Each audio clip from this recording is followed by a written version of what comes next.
can't imagine Brian Lara limbic for quite so long. Feeling in the dressing room and change room is very calm. You know, Test cricket's a grind. It's meant to be hard. Otherwise, it wouldn't mean so much to both countries. So for us, it's just a day at the office, and we make sure we come back tomorrow.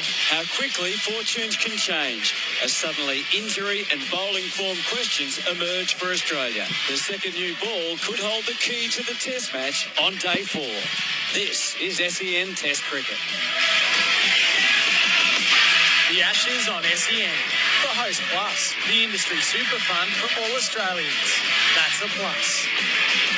The best mornings of Test cricket are loaded with what-ifs. What if England managed to bat right through day 4 at the Gabba? What if Australia strikes immediately 10 overs before the new ball? And everything in between. But we are at a point that was unexpected after 2 days. England reducing the deficit to 58 runs. Root and Milan were well set last night, and the scoreboard will resume at 2 for 220. Our pre-game show is for the all-new Isuzu MU-X. Gerard Whateley with you. Now, it's not necessarily that we've revelled in Ather's misery through the first 2 days, but it's only fair that as openers, that's where we start today, because Mike Atherton, the worm, might have turned. Well, what a day it was yesterday. All that character and resilience that we demanded at the start of the day when England was staring down a pretty dark tunnel. I thought they played beautifully yesterday. And that's how Joe Root has been playing all year. I don't know how much Australian viewers will have seen of Root in the last 12 months, but in India and Sri Lanka and then at home again against India, his batting has just been on a higher plane. And Milan, for 2 reasons, really, he came back into the side. One, just because they think he's quite a tough and resilient character. And secondly, he does play well abroad when the ball bounces a little bit more than it does in England, if you recall his 100 at Perth on the last Ashes tour. So no surprise to see him play well either. And it's all set up, as you say, for a fantastic day ahead. Second new ball, 10 overs away. 1 or 2 question marks around a couple of the Australian bowlers. And a bit of depth there for England, with Pope still to come and Stokes and Butler, who can be destructive. So who knows? Who knows indeed. Simon Katich, good morning. A lot of last summer's questions have been opened up for Australia now. They're to be answered on day 4. Stark, expensive, Lyon can't get a wicket, and there's injury in the camp. Good morning, Gerard. Good morning to all our listeners. And to Athers, great day for England yesterday. Look, there are some questions, and I think we had them before the series because of what we saw last summer against the Indians, and particularly from Mitchell Starc and Nathan Lyon's perspective, their numbers last year were well below what we know they're capable of. So that put a lot more pressure on Pat Cummins and Josh Hazlewood. And then when Hazlewood only bowled the 8 overs yesterday, it changed the whole dynamic of this bowling attack. We know they've been underprepared coming into this series, and that must have been the game plan from England, knowing full well that if they can get overs under the belt, back up, and go again, there's every chance they could get back in this Test match. And Joe Root and Dawood Malan were magnificent at that yesterday. The next challenge is they've got that second new ball coming, which will be challenging because there will be some cracks opening up. There are divots in the wicket. But if they get through that period, they then set their middle and lower order up. And we know that Josh Butler looked very dangerous in that first innings. Ollie Pope looked good. So they've got the capacity to swing this Test match around if they start well again today and back up from yesterday. The best what if, I think, is what if these two get them into the positives, wipe out the deficit, and then the possibilities from there. Hardo, there was many a Friday night during the footy season where we were more than distracted by the deeds of Joe Root in England, and it was wonderful to see it on our shores yesterday. Yeah, it was. It was the thing I was most excited about, Mike. We were calling our AFL footy here on a Friday nights, and we had the cricket on, and we kept getting distracted in the middle. Oh, did you see that shot from Joe Root? I mean, we saw him, and I really wanted to see him on Australian soil. And it is interesting when you look back to 2017 and 2018 as well. And England were either in a position where they're on level terms at least, or had an outside chance to win several times. We know it ended up being 4-0, but so if they can get their way to that again and beyond this time and make the most of Root, and he gets that support, and for all the reasons you said, get through that second new ball, who knows what's to come. So his calendar year is 1,541 runs at 67 with 6 centuries. He is 8th on the all-time list. If he completes this century today, he'll be in the top 5 fairly rapidly. He's about to pick off those ahead of him. So, Athers, you've seen most of this firsthand. Just give us a pen pick of Joe Root's 2021. It goes back to the outbreak of the pandemic, actually, when the pandemic hit and it gave everybody a chance just to reset a little bit. You know, we're all locked down at home, not much live sport. And Joe Root put that few months to good use, actually. He asked for a lot of footage about his previous 2 or 3 years, about how he'd been batting, how he'd been getting out. He really kind of delved down deep and analysed his batting in order to try and get back to where he had been. Everybody talked about the Fab Four, of which he was one: Smith, Kohli, Williamson, Root, and he just kind of slipped out of that top echelon by a failure to convert 50s into 100s, not quite scoring the volume of runs the others had. So that period in lockdown just kind of allowed him to reset both his ambitions and the way that he played. And then he went to Sri Lanka and hit 2 double hundreds, which were unbelievable innings. And his play against spin on some pretty testing pitches, he just played magnificently. And he's carried that through into the English summer. So as you say, he's standing on the far edge of what is one of the great calendar years. He's already scored more runs now than any England batsman in the history of the game in a calendar year, past Michael Vaughan, who had that wonderful Ashes series in 2002-03. And he's bearing down on Mohamed Yusuf. So all that hard work that he put in during lockdown, not wasting the opportunity just to sit and think about his game and reset, has really paid dividends. So, Kat, he's 1 run off his highest score on Australian soil. And I think, apart from the most parochial of fans, we all hope to see his first century here today. Oh, no doubt. I think, as Mike rightly said, it's that conversion rate that's changed. That was probably the knock on him last time he was here in Australia. And when you go back through the years, from 2015, he got 300s, 1050s, 2016, 300s, 1050s, 2017, 200s, 850s, 2018, 200s, 650s, 2019, 200s, 450s, 2020 didn't get 100, 450s. This year's been dominant with the 6, potentially a 7th here, and potentially Adelaide and Melbourne to come as well with the form he's in. That's been the big change. So there's probably been that mental shift. But I know, having done a little piece on him the other day on the coverage for TV, there's been a technical shift as well, which from a batting perspective has probably opened up both sides of the field for him. So he's slightly changed his guard, but he's also changed his stance slightly. And it's only fractional. We're talking maybe an inch or so with his front foot position. And it's basically become a little bit more square on rather than being open. And I think that in itself has probably lended itself to making him that bit stronger in the channel, which we've seen, Pat Cummins and Hazelwood and these guys have worked him over in the past on and around that off-stump, forward stump region. And that's the thing, is that when you do change that slight bit, a little bit of stance to your technique, it can make a big difference to being able to open up the onside and not being as far away from the ball when you want to hit it through mid-off and cover with that front foot. So a few little technical tweaks, but also that mental shift, as Mike rightly says. He's gone and delved deep into what needs to happen to make himself one of those greats, and he's certainly done that. The formal announcement has been made that the Ashes series will conclude in Hobart. So the 5th test awarded there. It is a pink ball test. The Tasmanian Premier is going to join us in the lunch break. So it's a momentous moment. The first Tasmanian Ashes test, and who's to say what it might be by then with the way matters have turned over the past 2 sessions. So a pink ball test in Hobart, and the Premier will join us during the lunch break.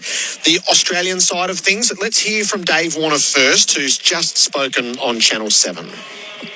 Yeah, they're quite sore. I'll go out the bat. I'm sure I'll have a nice word to the doc before I go out there.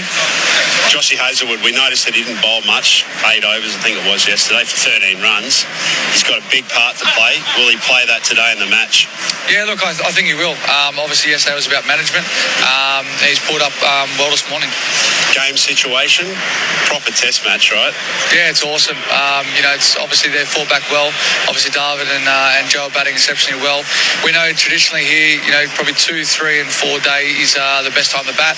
And look like obviously the new ball is going to be a little bit hard work. So I think we've got 10 overs this morning before we get that. And then I think, 10 to 15 overs, 20 max, we'll probably see whether or not we take a couple of wickets there, and that will probably, pan out with the way the game's going to shape up. So that's Dave Warner. The ribs are obviously a concern. We're in good hands again with openers, I'm sure. Simon, what's your experience here? They're very painful. It certainly happened to me in my career, and it actually prevented me from batting in the second innings of a test match in Antigua. I think it was in 2008. And basically, shut me down for probably about 10 days. Thankfully, there was a gap between the second test and the third test, so I got up for the third. But breathing, being able to, I guess, be mobile and move, and even running, because obviously the impacts on your ribs, on your lungs, it has an impact. So I think, he'll be sore. It'll just be interesting to see whether he can back up for the second innings, or potentially even Adelaide, which is, next Thursday. Athers, what was your worst experience? I can't really recall getting a bad one in the ribs. Sometimes I wore a chest guard, not always, but sometimes I did. I remember the first ball of a test match at the Oval against Curtly Ambrose, a ball that was just short of a length really. I kind of raised my arms to let it go just past my chest on the offside, and it nipped back straight into the ribs. But from memory, I had a chest guard on that day. But he'll be sore for certain. I mean, the more interesting, I don't even know whether it's an injury or not, but the more interesting scenario for me yesterday was just Josh Hazlewood and what was going on there. Just 8 overs. We've seen 1 or 2 tweets from the ground that seem to suggest he's okay and practiced this morning and he's good to go. But if that's the case, it was a puzzle why he was underused yesterday. Cat, the scuttlebutt. Yeah. Oh, look, I mean, the fact that he didn't bowl yesterday, you'd think that something's niggling him, because... Had to be. Well, the thing is, otherwise he's bowling with that new ball after lunch, and more than 8 overs, given how well he's been bowling and what he means to that attack with the control he has and the wicket-taking ability. But I think they are underprepared, and that's the concern. Is there's a lot of back-to-back tests in this series, 5 tests in the space of probably 6 weeks. So they know that if there's any sort of slight niggle or concern, you've got to err on the side of caution, because if it is a side strain or the beginning of something like that, then if he does it properly, he's gone for 4 to 6 weeks, and that's series over. And that's, whilst there are some good young quicks around the country and they're all performing strongly, they're still going to be inexperienced compared to Josh Hazlewood. So we put our best man on the case, Bharat, our net whisperer. And he's tweeted out, or sent to us anyway, photos of Josh bowling this morning in practice. So hopefully he's okay. But it's a great point about that was one of the great unknowns coming into this series, and the discussion around Jimmy Anderson and Stuart Broad and whether they made the right call on it. If there are niggles popping up here and there, that just adds to the mix, doesn't it? It certainly does, and that's why you can understand why maybe England erred on the side of caution. I know they've copped a lot of flack over it, but as this test match unfolds and as the series unfolds, we'll get a better idea of why these things were done that way. And we can't forget, Jimmy Anderson's 39 years of age. He's done a remarkable effort to keep playing test cricket this long. Stuart Broad is coming off a calf injury earlier in the year in the UK. So they've obviously got their reasons, and I think it's starting to play out.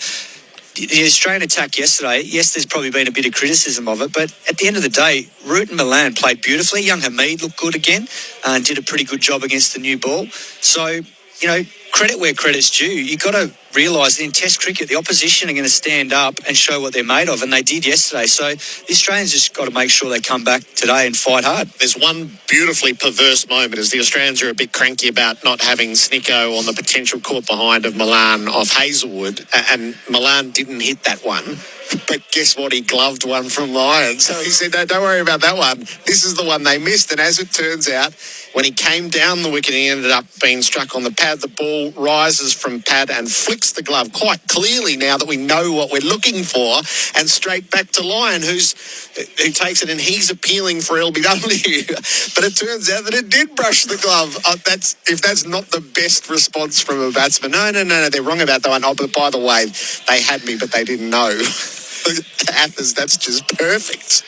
Yeah, to be honest, I wasn't aware of that until much later. It obviously just flicked the glove as it bounced up, and Nathan Lyons had a long old wait, hasn't he, for his 400th wicket. I mean, I'm pretty relaxed about the technology issue in this game. You know, we chatted about it the other day, and I think it depends a little bit just on. It's a generational thing, you know. I played in a time before technology, when umpiring mistakes were just accepted, and I don't believe the game is so important that, you know, you can't just accept the odd mistake here and there. And if technology's not there 100% because of the COVID restrictions, then just that's how it is. You have to roll with it. It's funny looking at the replay. Malone actually throws his head back in disgust that he's hit it, but no one else realises why. It's one of those glorious moments in cricket that's only recognised in hindsight. Athers, what happens? Give us just what's your hunch? Well, it's a cliche, isn't it? But this start of the day is going to be so important with 10 overs to the second new ball. If Australia can nick one early, when Root and Milan obviously have to start again overnight, and then that second new ball comes in, the game could still change very quickly, and you could see Australia romping home today. But if Root and Milan start well again, and they get more overs, more miles into the Australian legs, that second new ball starts to soften, the pitch still plays pretty well on day 4, you can easily see a situation where Australia start to get a bit twitchy, and you're looking at a kind of first innings, fourth innings game, with England maybe trying to set Australia that 150 mark. And I don't need to tell you, over the years, that there have been many examples of Australia slightly twitching with a short run chase on fourth innings. It tantalises. Mike, we'll talk to you at lunch. Great. Mike Atherton in the lunch break as well, the Premier of Tasmania, with the 5th test awarded there. Kat, we'll see how this opening session unfolds. Can't wait. The weather update for Rainbird Smarter Irrigation, the intelligent use of water. It's 28 degrees and sunny. There's not a cloud in sight, and that's how it will remain for Saturday, and no rain forecast for Sunday either. So we're uninterrupted from here. Time to get the latest odds with Betfair. Play your way with Betfair on cricket this summer. Gamble responsibly. Call 1-800-858-858. Tom Haylock from Betfair. Hi guys, yes, Australia obviously dominant favourites starting the day yesterday at $1.07. They now drifted all the way out to $1.42 on the Betfair exchange. The draw's been the big mover, $26 throughout the day's play yesterday and starting the day. Actually hit a high of $38 into $5 in England, obviously putting up the resistance in a good fight. They firmed into $9.60. There was a huge price off it about them. So really good, interesting day's play ahead. Australia $1.42, England at $9.60, the draw $5, and can't wait to see what the day has in store. Tom, thank you. Play your way with Betfair on cricket this summer. Find better odds at Betfair. Gamble responsibly. Call 1-800-858-858. Glorious possibilities, Hutto, when everything is in play. These are the best days. They are indeed. All right, we will head to the Gabba next. We've had our net whisperer on the job, Bharat Sundaresan. He's had a look at the pitch. Josh Hazelwood, he's watched warm up, so we'll get the word there. And Damien, Fleming and Chris Rogers for the start of this vital 4th day's play. This is SEN Test Cricket for Host Plus. That's a plus. Our pre-game show for the all-new Isuzu MU-X. The Ashes on SEN for Toyota Fortune, empowered with the freedom to move, and Host Plus, the industry super fund for all Australians. G'day, it's Merv Hughes here. After years of snoring like a train, the missus sent me for a CPAP Direct sleep test. I'm sleeping quiet and waking up refreshed.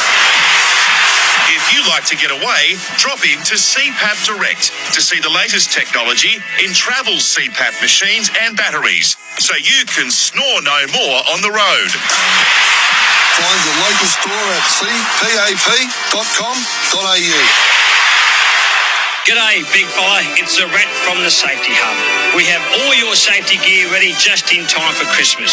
So when you're climbing down chimneys while carrying a stack of prezzies, it'll be no worries, big fella. Visit us at thesafetyhub.com.au.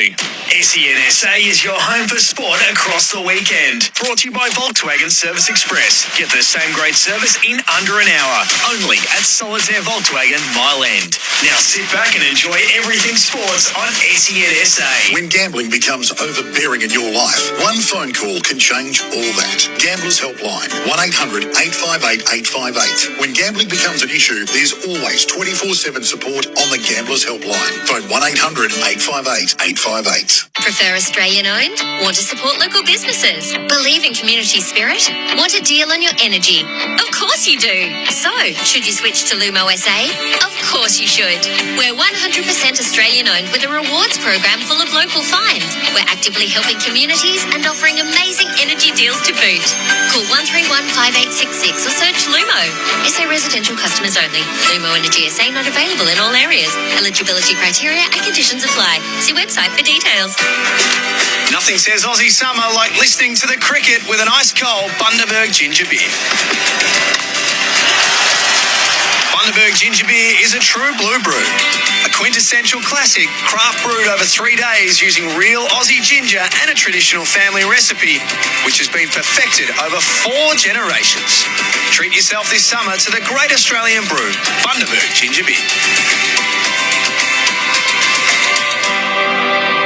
Subscribe to Club Marine magazine now and you'll have a chance to ride away on one of 4 sea-doos. When you're not out boating or fishing, the next best thing is reading about it in Club Marine magazine. Delivered to your door every 2 months, the magazine is filled with features on boating, sailing, cruising, fishing adventures, water safety and much more. And if you subscribe now, you'll have the chance to win one of 4 Sea-Doo GTR 230s. Search Club Marine magazine to find out more. Eligibility criteria, terms and conditions apply. SA permit number T211559. Tyre Power's summer scorcher sale gives you the power of a sizzling hot offer on Toyo tyres. Buy 3 and get 1 free on a huge range of Toyo passenger car and SUV tyres. Now that is a hot offer. Buy 3 and get 1 free on selected Toyo passenger car and SUV tyres. Only during December at Tyre Power. Tyre Power's summer scorcher sale is on now with many more scorching offers on a hot range of famous brand tyres. Visit tyrepower.com.au or call 13 21 91 for your local owner operator.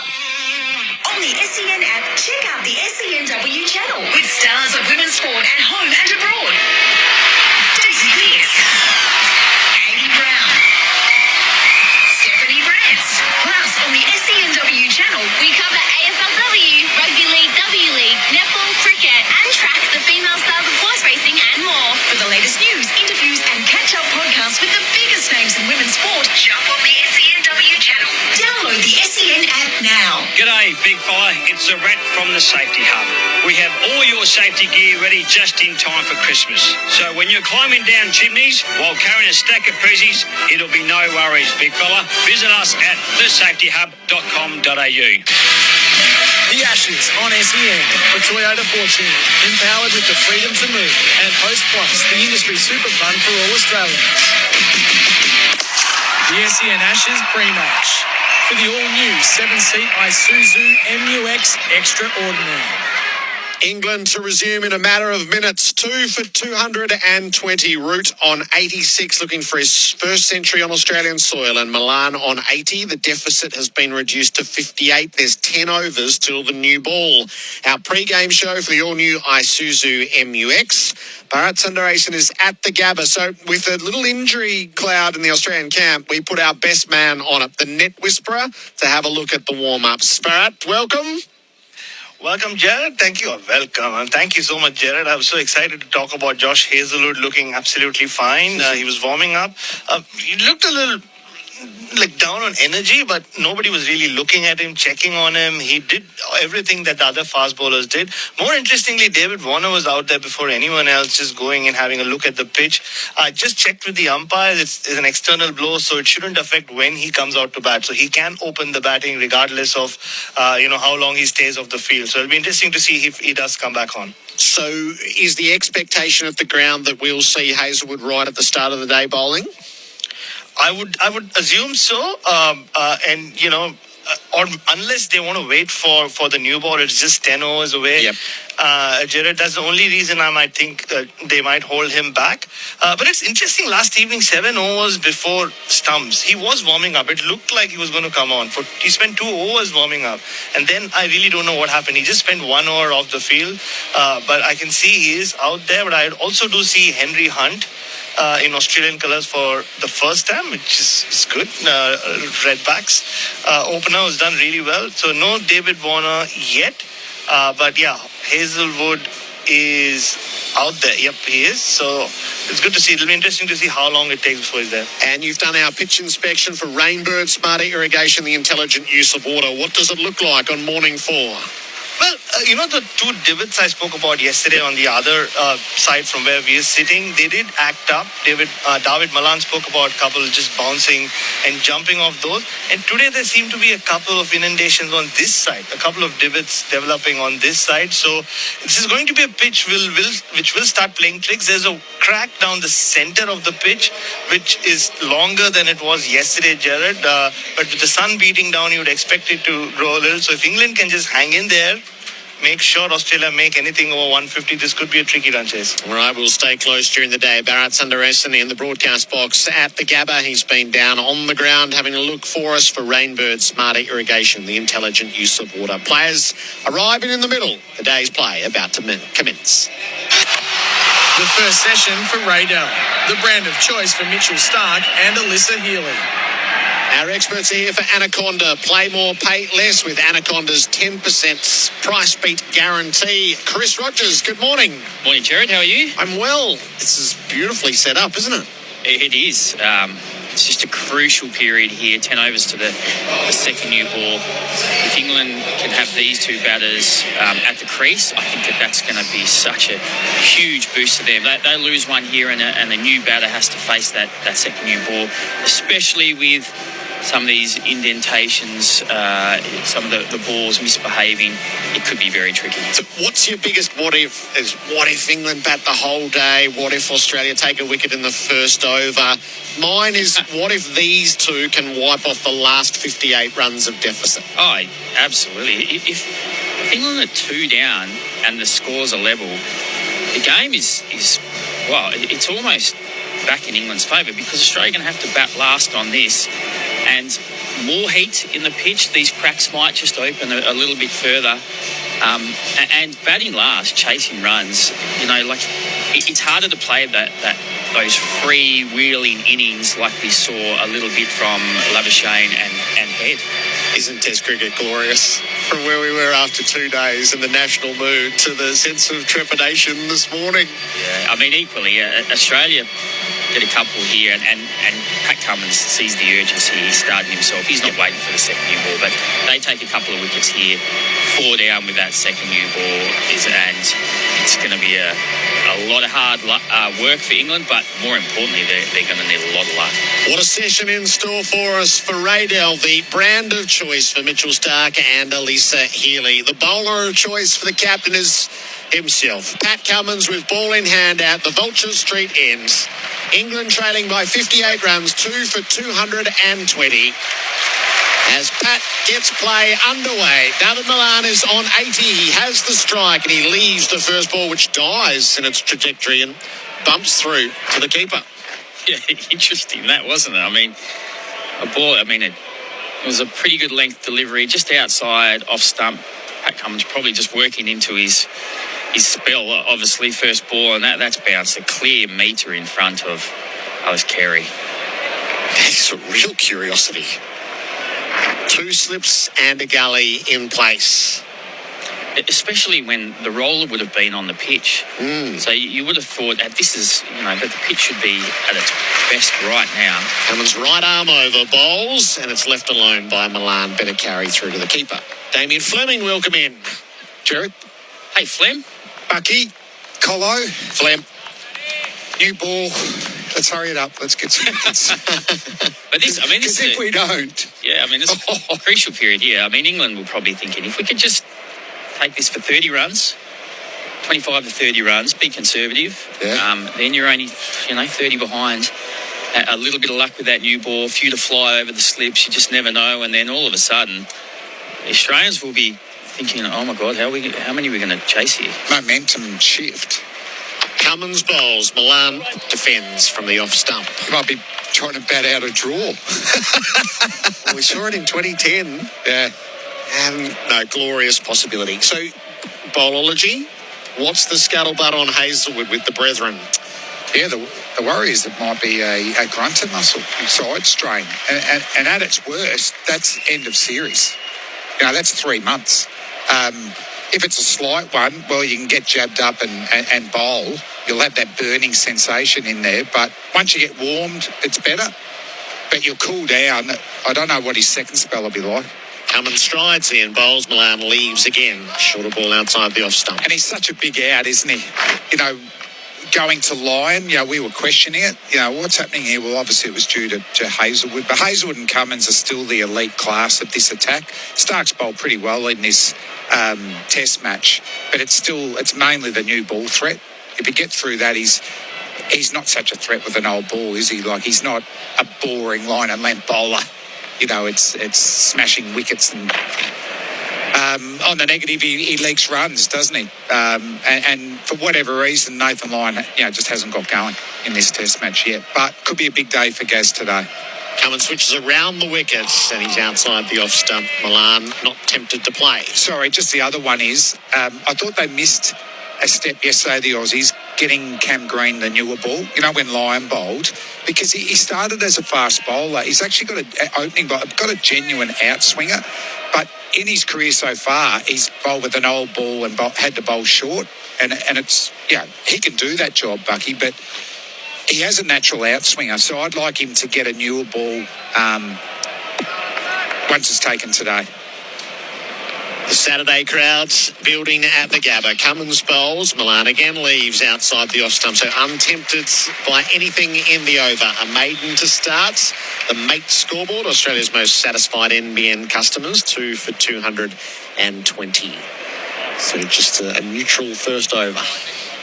Yeah, I think both players just weighing each other up. Yeah, it was pretty conservative bowling from Cummins. I think he's could be a little bit stiff. You've got to remember that they just haven't played a lot of first-class cricket. And there's nothing like us for him. You can do all the prep in the world, but trying to come back on day 4 and let the ball go at 140 kilometres an hour, that's hard work. So, as suspected, Nathan Lyon's going to come from the other end.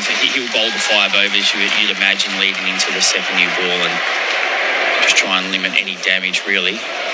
The emergence of this replay, Dawood Milan, don't worry about the one they think I mix. It's the one that came off the glove and back to line for what was a regulation caught and bowled, which all were oblivious to. But Milan, he gave himself up after play, and the replay's been dug out and over. You watch it, it's quite clear. Well, the big one is Marnus, who's normally an enthusiastic appealer.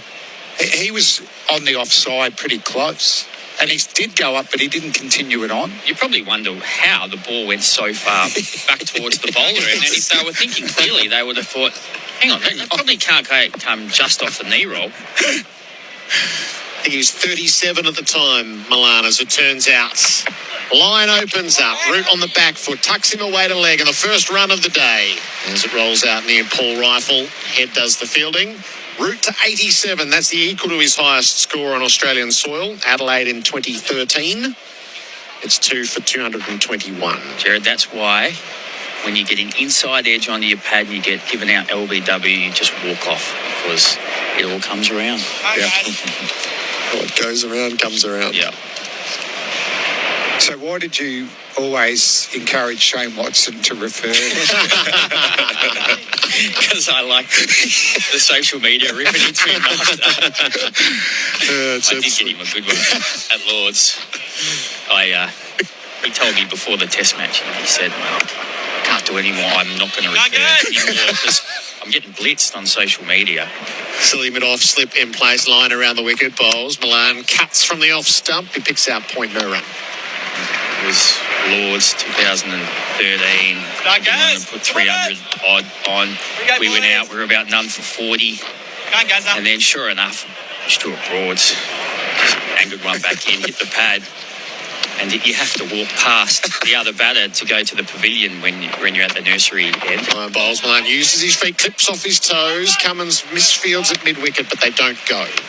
And he had his head down, was just walking past me. I said, what are you going to refer, mate? You going to refer it? And he looked up, he said, nah, fuck, that's out, that's plumb. I said, no, I think you've just got outside the line. He's like, are you sure? Lyon, Bowles, Milan plays past the silly mid-off, no run. I said, mate, I definitely like my angle. You were outside the line of off stump, I'm sure. So he said, okay, and he referred it, and all the England players just laughed at the time when he referred it. Sure enough, 3 minutes, completely out. Lyon, Bowles to Milan, who leaves tight to the off stump. And in the postscript? That was the full toss. I got hit on the box from a Graham Swan full toss, and I then had to walk the other way towards the nursery end and asked Usman Khawaja, should I refer it? And to this day, I'm still waiting for an answer. Lyon to Milan, who drives through the silly mid-off. He will get a run as Green provides the coverage at cover. So a couple from the over. Richie, 2 for 2. SEN Test Cricket for Host Plus. That's a plus.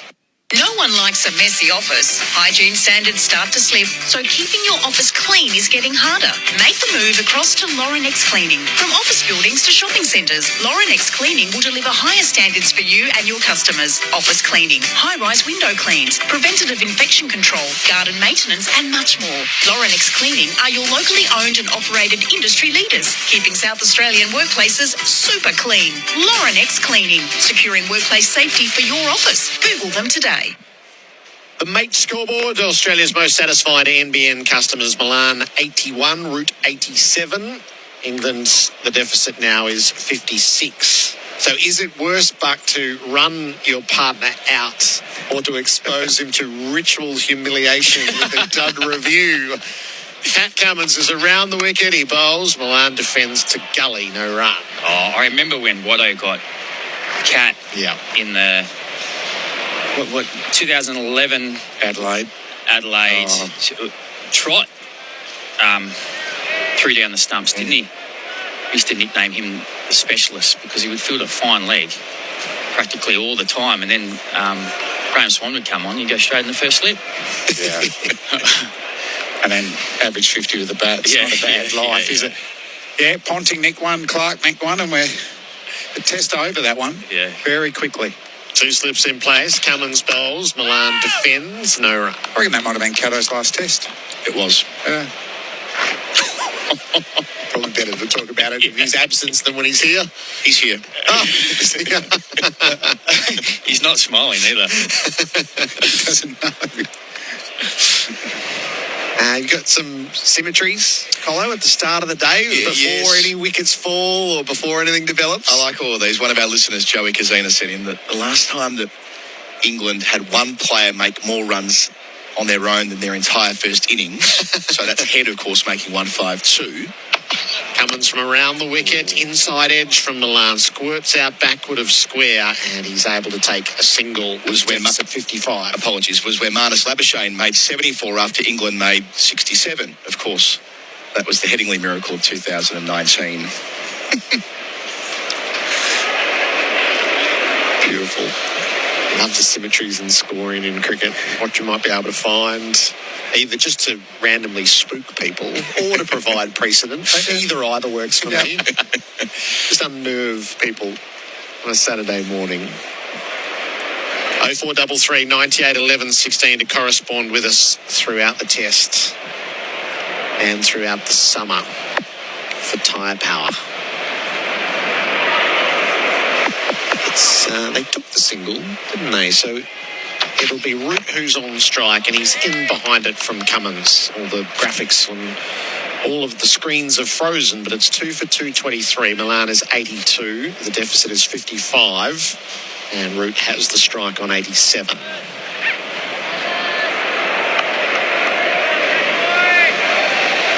Assume you watched the Stars game last night, Flem? Yeah, got home. Always going to get home. It was an excellent finish. They had some firepower come in Yeah. Wasn't it like from 6 debutantes to international experience? Cummins bowls, Root defence.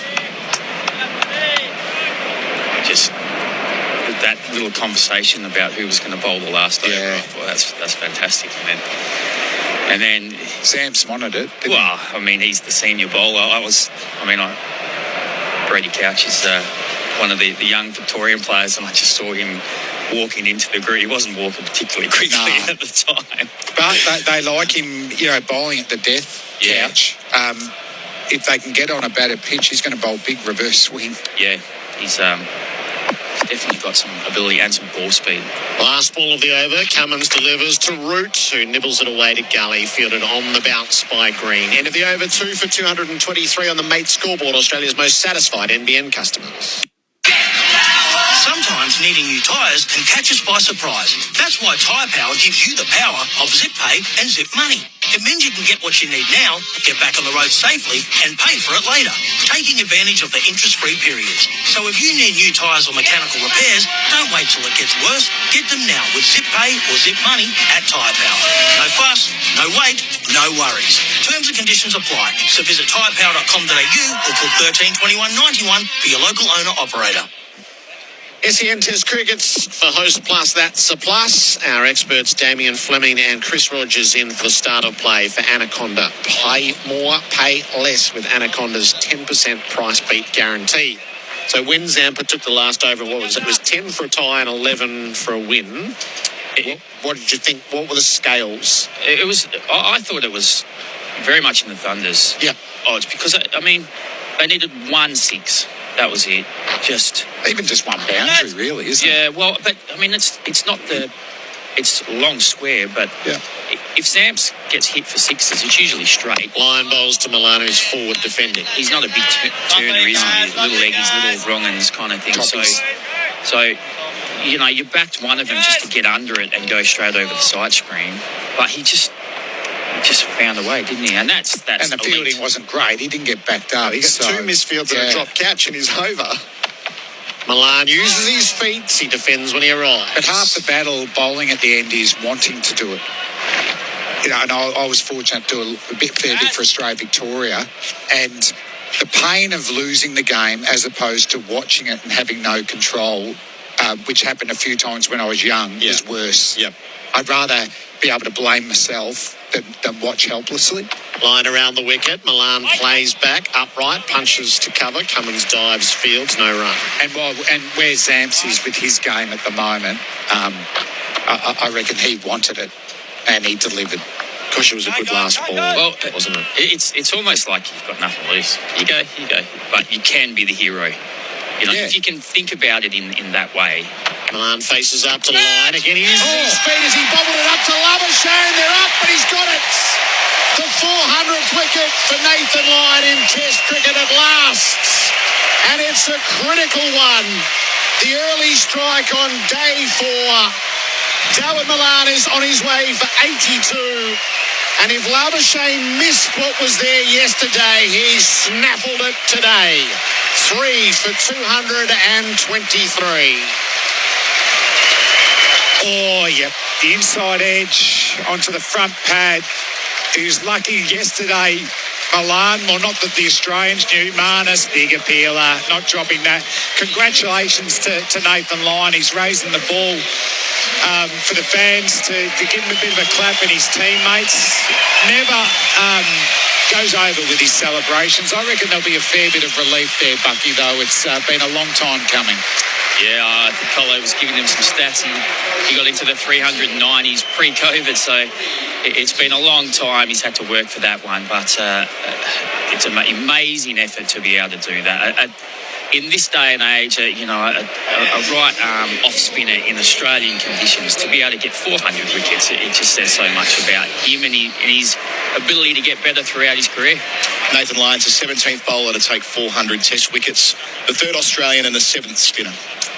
And Colo, you've got a bit of time.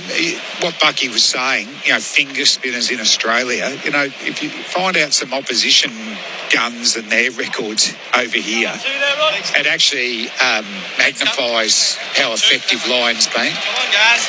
So the wicket comes in the 74th over. The deficit is still 55. Milan gone for 82 of 195 balls. Caught Labuschagne bowled Lyon. Now, for those of us who are believers in the sporting gods, so I'm a subscriber. I don't know. I haven't asked you about your religious preferences in sport, but I'm a believer. Milan tempted the cricket gods last night, giving himself up too early. Like, the perfect moment to drop that is after you've made your century the following day, and then a little bit of a giggle or save the test or something. Yeah, I just think he went too early with it and tempted Karma to come and grab him, and it's grabbed him quickly. Lyon bowls to Stokes, the new man in. Yeah, the cricketing god for me, I visualise Buddha with David Boone's head on it. So for me, when I go to the cricketing god, it's Buddha Booney, all right? And Buddha Booney was not happy with that alarm. Too cheeky too soon. There is a moment for that. Lyon to Stokes, defends to the offside. The wicket taking over that Australia craved at the start of day 4. It is a proper big moment. A Bendix breaks, big moment. Put your foot down with confidence. Bendix breaks. Nathan Lyon strikes. Nothing says Aussie summer like listening to the cricket with an ice cold Bundaberg ginger beer. Bundaberg ginger beer is a true blue brew. A quintessential classic, craft brewed over 3 days using real Aussie ginger and a traditional family recipe, which has been perfected over 4 generations. Treat yourself this summer to the great Australian brew, Bundaberg ginger beer.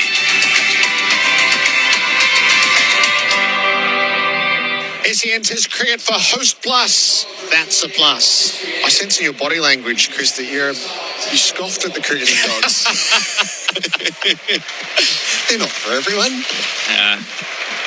I'm probably still trying to get over the vision of Booney on the Buddha body. Nathan Lyon in the sunglasses at the Gabba. He shouldn't have been surprised because I have a picture in my book, Biology and Stories from the Avenue and Apprehension, that I might get SEN to just put it out there. Yeah, I like it. I like it. So the start of the fresh over. Root and Stokes in the middle. Cam Green's been tossed the ball. It's the 75th over, so we await the new ball, and Root just backs away. Flem, to answer your question, Harbhajan Singh averaged 73 in Australia. Ravichandran Ashwin averages 42 here. And Graham Swan, even accounting for a fantastic 10-11 series, still averaged 53 here. There you go. So Green to do the donkey work on the way to the new ball. He starts his spell, and it's tickled away by Roots out to deep backward point. He takes a single and moves to 88. It's definitely for the young spinners coming through, the young finger spinners, that Nathan Lyon's method is the blueprint. That's what I think as a system we're trying to get our young spinners to bowl like in these conditions. You know, a high overspin, get the ball to drop and bounce. Angles. Yeah, I mean, you go to the subcontinent, you go to Asia, and it's more, okay, you've got to kind of cut across the ball a little bit, change the angle of the seam, so one will spin, one will skid on, and it's not so much about trying to get top spin, you're almost bowling into the pitch. Cam Green around the wicket, bowls, and Stokes leaves well outside the off stump. Yeah, my philosophy with bowling is if the pitch isn't providing variations, you have to. And in the subcontinent for a spinner, luckily enough, the spin provides a lot of variation. You face Anil Kumble in Mumbai compared to a flat Adelaide pitch. It is a different bowler. You know, he was actually hitting your gloves hard with the overspin in a up and down wicket in Mumbai. Then he was like slow in-swing bowler in Adelaide. Green releases, Stokes leaves again outside the off stump. And I had a philosophy for a little while pre-Gazza was our two most successful ones in between Tim May were Bruce Yardley and Colin Miller, who were former fast medium outswing bowlers, baseball pitchers who had good slow balls. So I thought they needed really quick arm speed and a lot of overspin like what you were saying, but Nathan sort of changed the mould there. Two slips crouch down. There's Green bowls and Stokes is in behind it defending. One of the traps I think we say to young spinners is to slow it down. And actually, Shane Warne's arm speed was similar to Glenn McGrath's, but he was imparting so much topspin on it that was what was causing it to slow down. Yeah. So it's still an explosive action spin, but you don't have your wrist and fingers behind the ball. Well, the last thing you want to do is bowl with a slow arm action with nothing on it. Green bowls full, driven by Stokes. He's picked out cover. Harris Fields, no run. Are you describing your own bowling there? Let's not go there. I was picked in a WA under-17s as a leg spinner. Oh, okay. Batting 10, and Dave Hussey was a off-spinner batting 9. So whenever Yep. Who were those selectors? Yes. Name and shame. By the end of the carnival, I was batting 4 and not bowling. Yeah. Green around the wicket. Stokes plays it inside of gully. That's a clever angle to work. It'll be a boundary to third man. Stokes gets off the mark. The boundary, Foxtel 4K4s. Foxtel, for the love of cricket, advances the cause to 3 for 228 at the end of the over. Wherever you take your Dometic Patrol icebox, through heat and dust, pouring rain and mud, Dometic Patrol iceboxes take it all in their stride. Toughen up the years of adventure. Dometic Patrol iceboxes keep ice frozen for days so you can bring all your favourite foods and, of course, keep your catch fresh. Every scratch tells a story. Your Dometic Patrol icebox, your adventure. Available at leading outdoor retailers and Dometic.com. The Mate Scoreboard, Australia's most satisfied NBN customers. A wicket has fallen at the start of day 4. Milan caught Labuschagne, bowled line for 82. Long awaited, doesn't quite do it justice. 400 in Test cricket for Nathan Lyon. An odyssey that, well, he moved into the 390s before the global pandemic was a reality before us.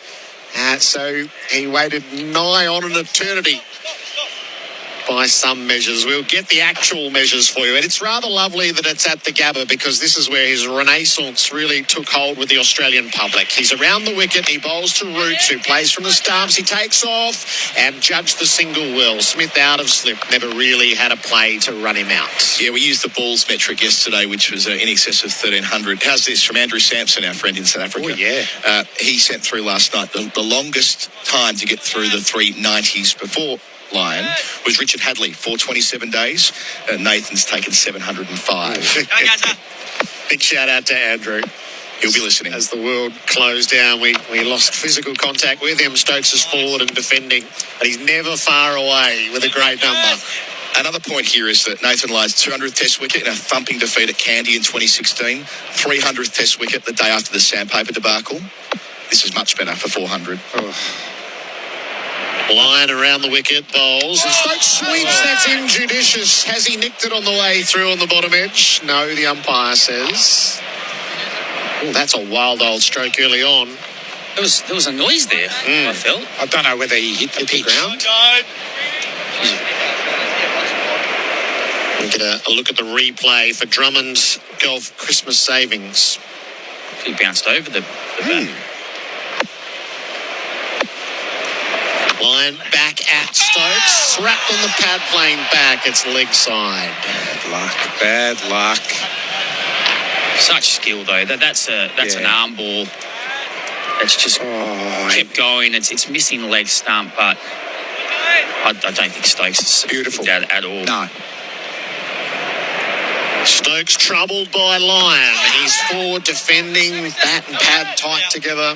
The sequence of events posed the question. You heard the call of not out. End of the over. 3 for 229 on the Mate Scoreboard. Australia's most satisfied NBN customers. No, one to come.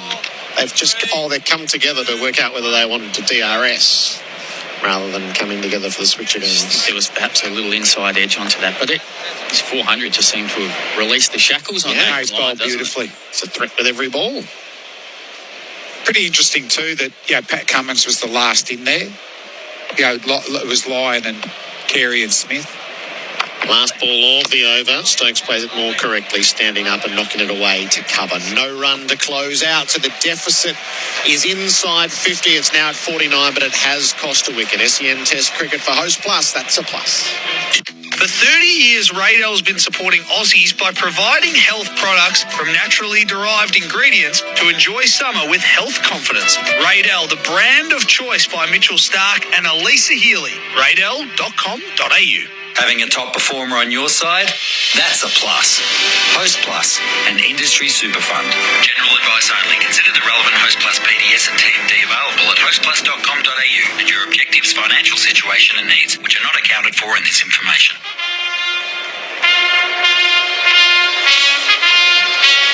You know what that means at the Gabba? The Empire has arrived. Darth Vader and his stormtroopers. Nick from Hoppers Crossing had posed the question, any side of the stormtroopers? Well, beaten punch the outside edge. Green's got roots.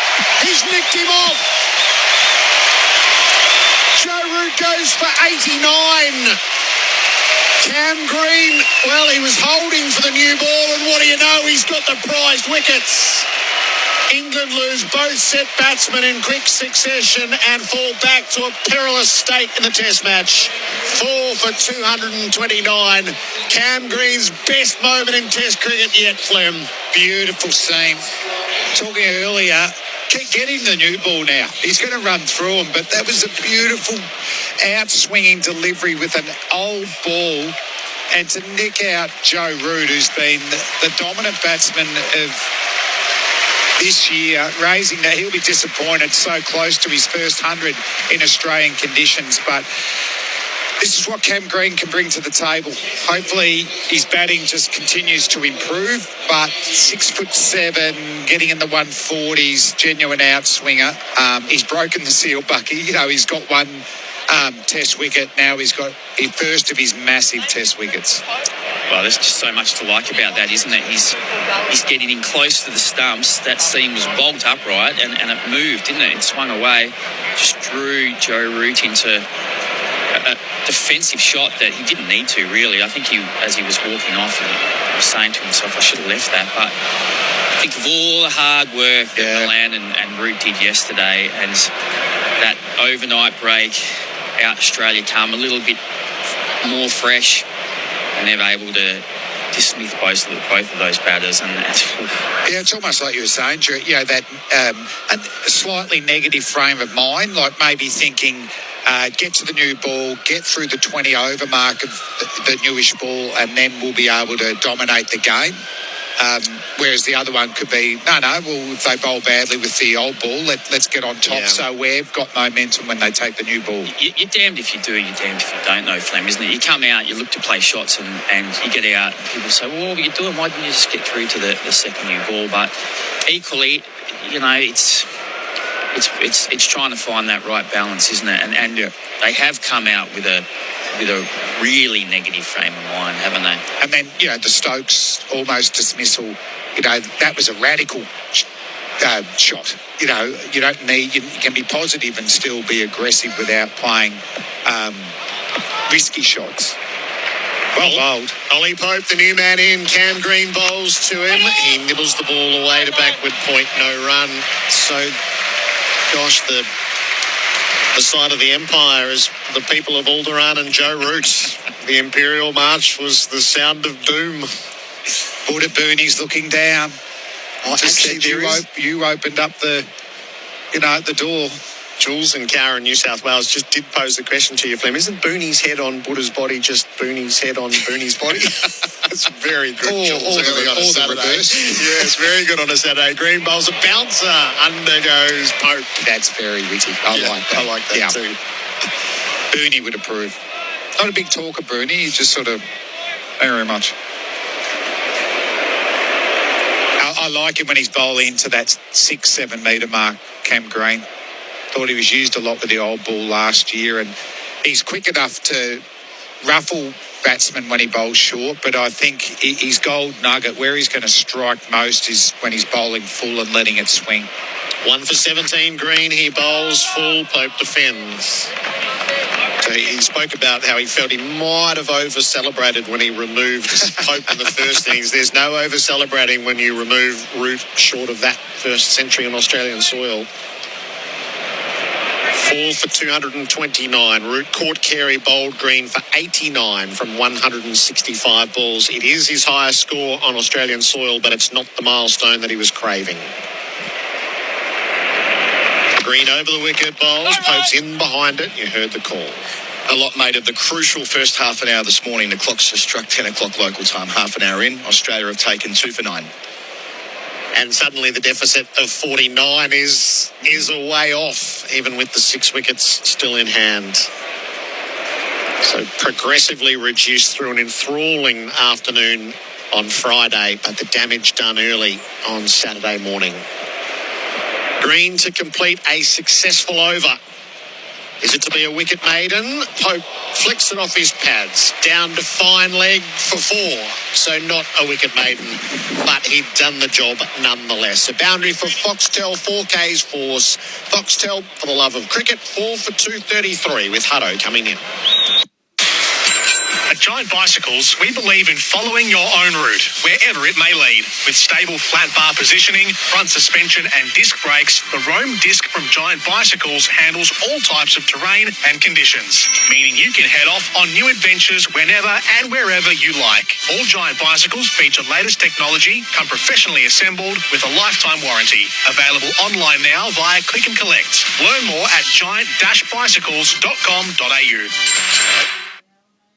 4 for 233, a vastly different scenario to what we had at the start of the day, with a fall of both overnight not-out batsmen. Line for 82 and Root for 89. Morning to you, Buck. Morning, Huddo. How are you?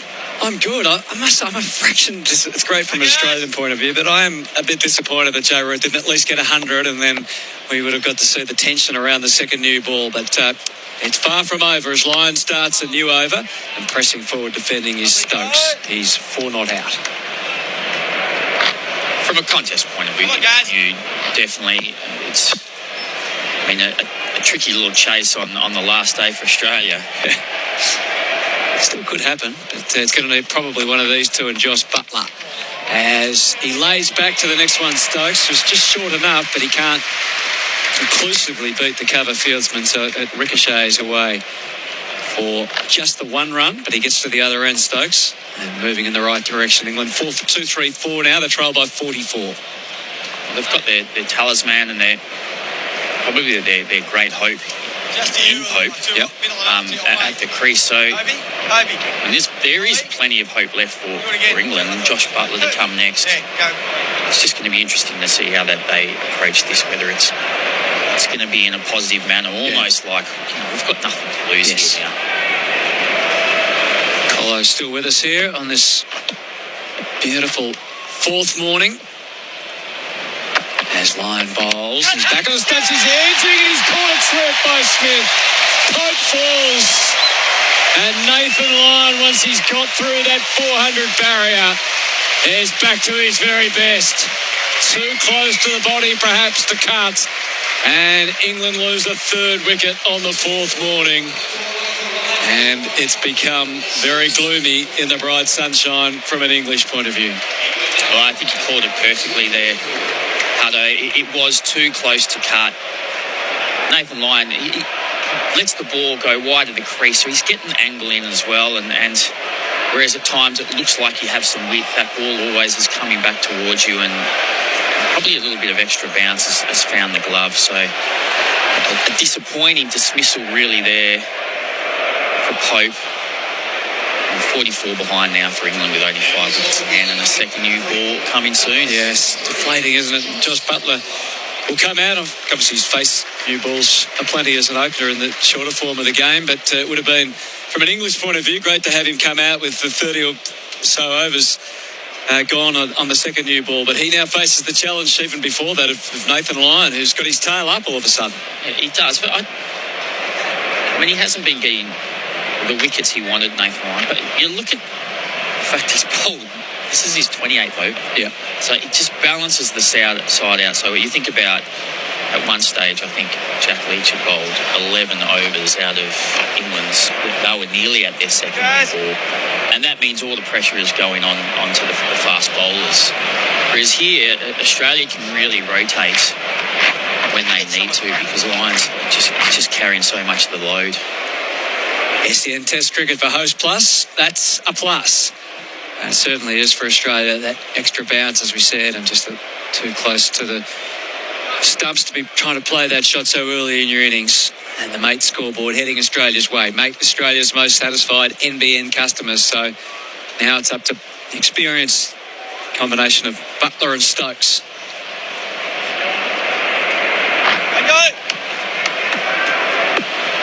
Nathan Lyon just a pause to assess. And then he bowls just outside the off stump. Very watchful Butler defence. Talking about what the chase could be, 4 years ago, England set Australia 173, and Australia won by 10 wickets with Bancroft and Warner both making half centuries.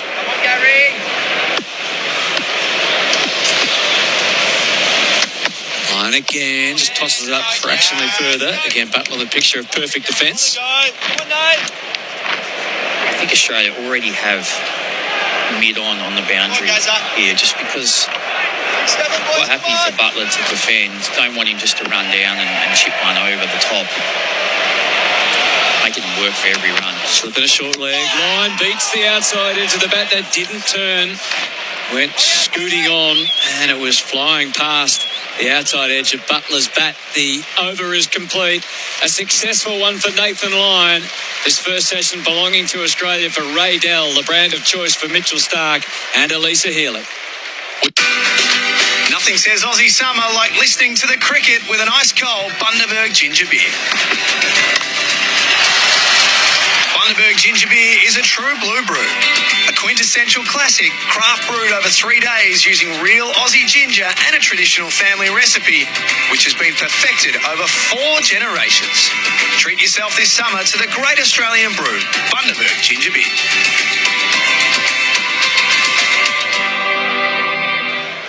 5 for 234. Second new ball available in 2 overs.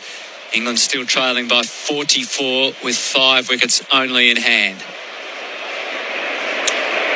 The real question, Huddo, will be whether they need to take the second new ball. I think they've taken 3 wickets for... Fair point. Was it at 14 runs now? So you have the momentum. The England scoring's not going anywhere, and you're creating chances. Green continues. He throws it right up there. Full ball outside the off stump. Yeah, the collapse at the moment is 3 for 11, which of course is what England were on morning 1.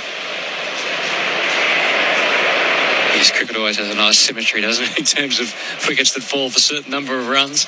Well, Nathan Lyons, I mean, he's on fire now, and Cam Green's actually getting the ball to wobble a little bit in the air.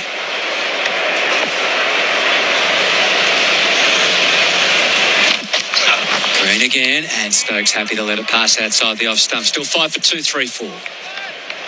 It's just amazing when you can call on your 5th bowler and he's bowling 140 kilometres an hour, and the keeper on day 4 is taking it above his head. And that's such a weapon. We had a few of Gerard's Mitch Marsh boosters sent through yesterday on the SMS about trying to bring Mitch into the team. But I think Cam Green, a couple of handy wickets in this Test match, certainly helping his cause. He's bowling around the wicket at the moment to Stokes, who lets it pass outside the off stump. I mean, he's probably a natural fit if Cam Green is to get injured at some stage. Yeah. But he's not fitting into the side now. Travis Head's cemented that number 5 position for a while. Green, of course, will want some runs. He may not get much of a chance in the second innings to do that.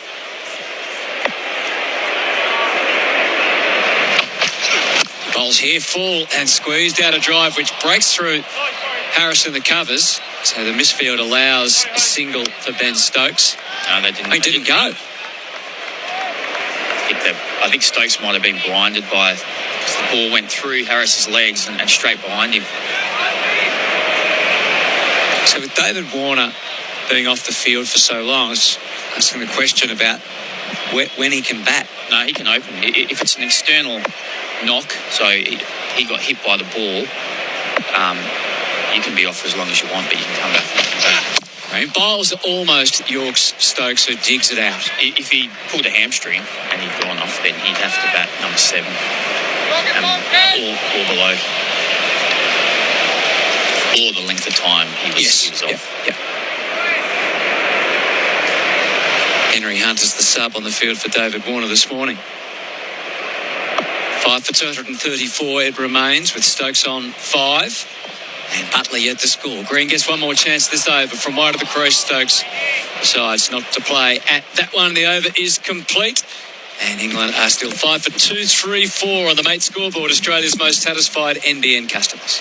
Tyre Power's summer scorcher sale gives you the power of a sizzling hot offer on Toyo tyres. Buy 3 and get 1 free on a huge range of Toyo passenger car and SUV tyres. Now that is a hot offer. Buy 3 and get 1 free on selected Toyo passenger car and SUV tyres.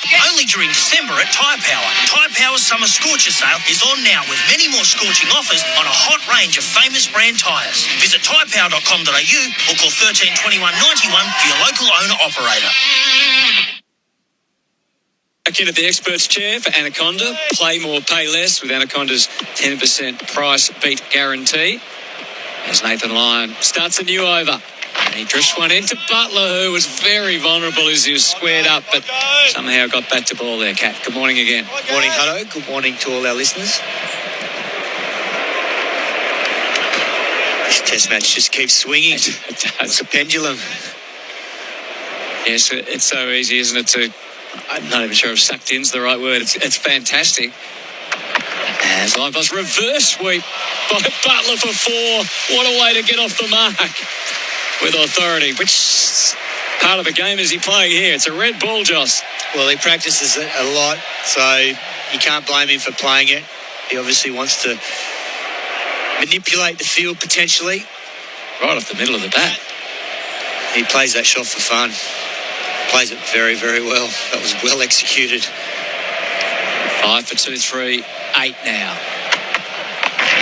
He's back on the stumps to the next one, just caressing it into the gap at mid-wicket. He looks in good fettle with the bat, Josh Butler, and these two are really the last live chances of England posting some sort of meaningful target for Australia. It's been whittled down to 39. I'll ask you about the Joe Root dismissal in a moment. We just saw a split screen before, but what did you think of the Englishman's attitude this morning coming in? Was it potentially a little bit negative, do you think, or line again around the wicket this time to Stokes? I expect them to come out and bash, but how did you think they approached things? Oh, look, I think when you look at Joe Root's dismissal, he'll be disappointed. He was just indecisive with his footwork. He was a little bit hesitant, whereas yesterday he was sharp. And that's the fatigue factor. You talked about it's hard. that. It's hard backing morning. up. Yeah, it's tough to do. Yeah, it's great insights even before a ball is bowled as line is pressed back by Stokes. Yeah, because everyone just assumes you played well the day before, you'll come out the next day and do the same. But it's different because you're fatigued. You've got to start again. Mentally, you've got to make sure you're sharp again and do all the things that you did well the day before. And Australia would have gone away and thought about how they want to approach it. And they started really well with the ball. Line again, stream width from where he's delivering the ball. Hammered by Stokes straight to the field. And the over is complete. The mate scoreboard remains Australia's most satisfied NBN customers at 5 for 239, Butler 5 and Stokes 5. Nothing says Aussie summer like listening to the cricket with an ice-cold Bundaberg ginger beer. Bundaberg ginger beer is a true blue brew. A quintessential classic, craft brewed over 3 days using real Aussie ginger and a traditional family recipe, which has been perfected over 4 generations. Treat yourself this summer to the great Australian brew, Bundaberg ginger beer.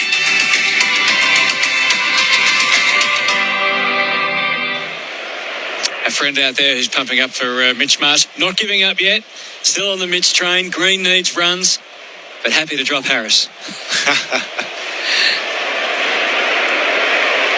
Green's bowled nicely. And the thing that is one of his big strengths is the height. I mean, the bounce he gets. So even if he doesn't bowl at a quick pace, but he can. I mean, one of his bumpers before was 141, so he's got good pace. But the beauty is he's going to get that bounce. And when he hits the right length, and I think Flem mentioned it earlier, the fuller length, that's when the edge is in play. And, I mean, Joe Root will be disappointed with that dismissal. He was hesitant with his front foot. He was still moving as the ball was coming to him. He went sort of with his toe rather than heel, and that means that when you move that front foot with your toe, you don't go as far in your movement. Whereas when you lead with your heel, you end up getting a bigger stride into the ball, and you can just tell that he was a bit hesitant with that footwork today. Butler gets ready for this one to be delivered by Green, and he plays it quietly to cover. But just going back to that discussion around having to start again after making runs the day before, the reason that it is tough is because, in a way, it's like building an innings. What's happened previously doesn't count. It's gone. It's in the past. So it's about staying in the present, and the next ball is the one that matters. But I think Australia have come back and attacked really well. Like the way Milan got out, Nathan Lyon didn't really have a bat pad yesterday. Green again beats the outside edge of Butler, and it was very close to a faint nick. Well bowled. You know, he had the bat pad in today on the offside, and that just created that little bit of doubt. Milan came down the wicket, got a little inside edge, and it was that pressure that allowed Nathan Lyon to get the 400th wicket. Well, it has been a criticism of Lyon too, hasn't it? That he's not wanted to have that fielder in close on the offside. Yeah, and the issue is, I know we talked about it previously last year against Pujara. Yeah, as soon as endlessly he put him we at talked Pujara, about it was a different ball game. Green targets Butler again. He's able to stand up and punch this one to cover. Can't beat Harris. And if you're really critical, you'd say, well, why wasn't that discussion had yesterday when they were out there for so long? But sometimes that happens. You just don't think of those things. They might have an impact, but they've gone away. They've reassessed overnight. The coaches have probably come up with a few ideas for potentially Paddy Cummins and Nathan Lyon, and thought about a few things, but they implemented it today and started really well with this old ball, and now they've really ripped this test match open. Butler been subdued for this over so far, but he could have got runs there. He can't beat mid on as he drives handsomely. Pat Cummins gets around and makes the save. Is there any difference in the dynamic of captain and bowler in terms of field placements when it's a bowler who's the captain, do you think? Like to say, well, as a bowler, you know what you want. So as a bowling captain, do you feel an obligation to give the bowler, or can you still have that same authority and say, no, come on, we really need a fielder in close on the offside? Yeah, you need to as a captain. I think you need to be direct at times. Green again, just outside the off stump, and well placed this time as he pressed forward with the quiet cover drive, and he'll get himself a run with one ball to go in the over. Josh Butler is on 6 and Stokes is 5. Particularly if a bowler... And Nathan Lyon's got a huge amount of experience, but we know that's the way he operates. He's probably a little bit more on the mode of building up pressure rather than over-attacking at times. And he should attack more at times, and today he did, and I think he got the reward from that. From wide of the crease around the wicket. And that's pretty much the line as it turned out to be. Stokes not tempted by a shortish one. He lets it pass. The over is complete, cost just 1 run. So the second new ball is due. Not taken yet. England 5 for 240 on the mate scoreboard. Australia's most satisfied NBN customers. At Stillwell Hyundai Nailsworth, we don't think a test drive is good enough for you. We'd rather you took a life drive. So pick a car you like and do life in it for an hour. Pick the kids up from school. See if it fits under your carport. Do the shopping. Check out the reversing camera. Hit the freeway with the windows down, belting out your favourite song. Because that's what life is. Take a life drive. Only at Stillwell Hyundai Nailsworth. 5 for 240 through 81 overs. Nathan Lyon is going to continue, so no second new ball. A reverse again, didn't hit it as well, Butler. And there's a man down there, so it's only worth 1 now. I must say, one of the challenges will be calling off TV rather than at the ground. Sometimes you're not exactly sure where the field placed at this time. And so it was a reason the crowd didn't get too excited. But he got a single. It's an interesting way to rotate strike, but as I said before, he practices that shot and plays it a lot, and he knows what he's doing. Left-hander back on strike. And swiped away by Stokes into the outfield, and that is going to go all the way for 4. So there's an indication of how Ben Stokes might approach the situation. Come on, Gary. Cross-bat shot, but played with great effect from outside the off stump. Down on one knee. And he hit it pretty well. Yeah, he played that on the line. He knew that he could fetch it from outside the off stump. It wasn't going to be in line with the stumps. And he got a good piece of it. Went in the air, but was controlled nicely through the mid-wicket region.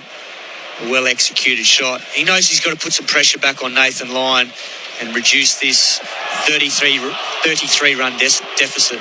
Lyon again, and more sedate Stokes this time just plays it back to the bowler. He is 9, Butler is 7. England 5 for 2, 4, 5. Well, this is England's last real hope here, these two. They've got the ability to score quickly, but they've also got the second new ball to navigate when Australia decide to take it. Slipped and a man in close on the offside. As Lyon comes in and bowls, and Stokes tries to drive, can't beat the bowler. Still 5 for 2, 4, 5. It's not the only challenge to calling cricket. What I mentioned before, when the whole shot disappears, that's another challenge too. As Fox are having some troubles, as Lyon bowls, that comes from the inside edge of Stokes. And it could have easily gone crashing onto the stumps. We've got the overhead shot now from the Flying Fox. England 5 for 240. Stokes is 9 and 33. There's the deficit. Next one, he presses forward and defends Stokes. And running around to pick it up is Carey. That is the end of the over. 5 for 244 SEN Test cricket. The boundaries, by the way, for Foxtel's 4K4s for the love of cricket. This time of year, it's jingle bells all the way to the Summer Scorcher sale on now at Tyre Power. Santa's #1 destination on Google Maps for safety. Tyre Power is ready to help your family get ready for the festive season. So before you hit the road, make Tyre Power your first stop and find out why Tyre Power is Australia's best. During the Summer Scorcher sale on now, buy 3, get 1 free on selected Toyo passenger and SUV tyres. Each Tyre Power is 100% independent and locally owned. Find your Aussie local at tyrepower.com.au. SEN Test cricket on this very eventful 4th morning, session 1, and it looks like the second new ball might be taken now. Mitchell Starc is going to come into the attack, Cat, and so success 3 times this morning with the old ball. Hasn't quite set it up as we might have predicted, but now the second new ball been due for a couple of overs, and it looks like Mitchell Starc's going to be handed it. I presume he'll take it straight away. I would have thought so, unless they feel like it might just reverse a little bit, but can't tell at the moment. He doesn't have the ball in his hand. Yeah. So this is obviously going to be a really important phase of the game now. Maybe not as critical as what we thought it might have been this morning if the 2 English batsmen overnight were still there, but nonetheless, Australia would fancy their chances of running through the rest of this English lineup if they can remove one of these two. So Mitch Starc, second new ball in hand, a quick wobble, gets ready. He's got the momentum charging forward with 3 slips. He bowls an in-swinger, and working with the swing, Butler takes it away. Tuck it nicely down to fine for 1 run. And England now 5 for 246. Well, it'll be interesting to see if Josh Hazlewood takes the new ball from the other end. It will. He hasn't bowled yet. They haven't needed to. Obviously, with the older ball, they preferred Lyon, and Pat Cummins bowled 1 over, but then Cameron Green came into the fray and did a great job getting rid of Joe Root. And I wonder if there is a niggle, even if they were planning to bowl him, like if they think, would you bowl Cummins first potentially and just sort of see how you go and whether you need him or not? Well, that's the thing. If there's no real need to bowl him in this situation where they feel like they're dictating terms in the test, they can try and get him through. He is out there fielding, so we'll find out soon enough. But 32 is the run margin at the moment at 5 for 246. Starc on the full charge. Crowd behind him as he comes in and bowls to Stokes. Oh, good delivery. It left him. And well taken behind by Carey. And moving across into the slips. That's a very good start for Mitchell Starc bowling against Ben Stokes. Oh, beautiful shape away from the left armour. That looked quick.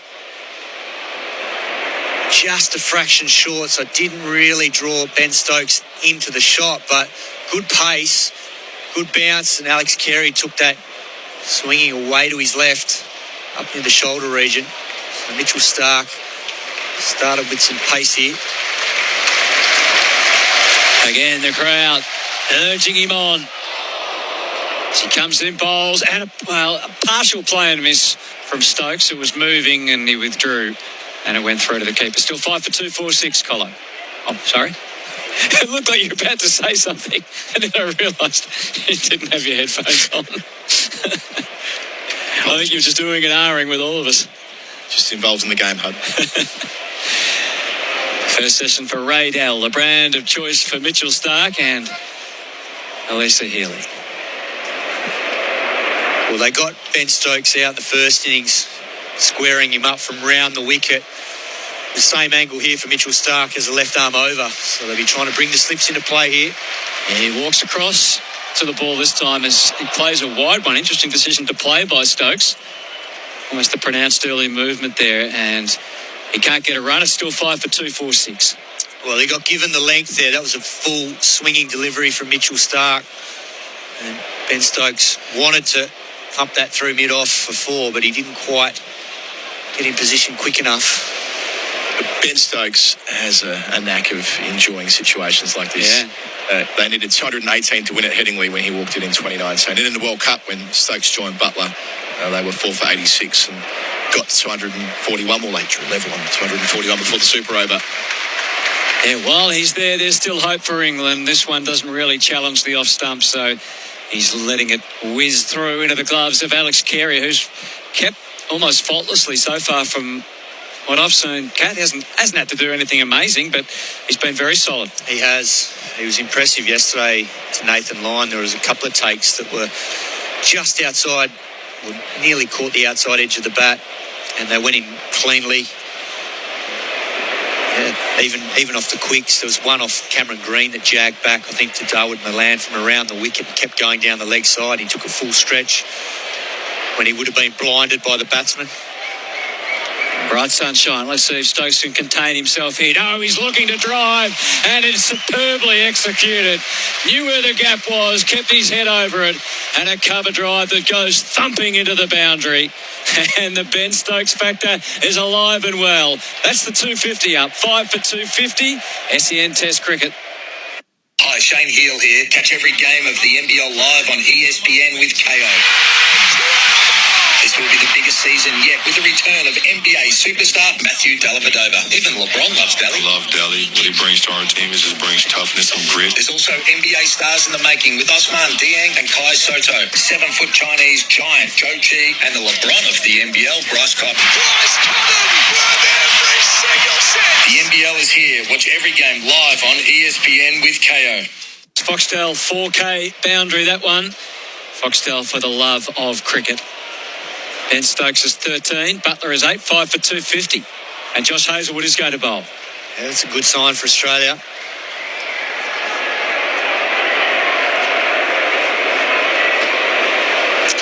Flicks away a bit of debris as he prepares to come in and bowl. 8 overs, just after 2 o'clock yesterday, he bowled his last over, so did raise the questions. Shortish cover, as well as 2 slips and a gully.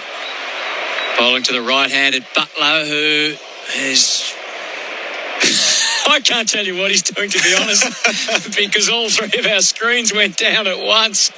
But he does defend it. We can hear that not much happened. And so England remain as they are at 5 for 250. We do have one wide shot still remaining, but there's all sorts of gremlins going on up there at the Gabba today. Give us some special comments, Kat. I'm just looking at the live feed screen. I can see Josh Hazlewood running into bowl now. He does. He bowls. And it goes into the gloves of Carey. Good bounce. Josh Hazlewood running into bowl now. He does. He bowls. And it goes into the gloves of Carey. Good bounce. Good bounce. Took that up shoulder height. And it remains 5 for 250. Root out for 89, Milan for 82, and then Pope falling as well for 4 as England Still 28 runs behind. Second new ball has been taken. And Mitch Stark and Josh Hazlewood sharing it for Australia the second time. Hazlewood turns, gets ready to come in and bowl. Past umpire rifle delivers now, and Butler just digs that one out.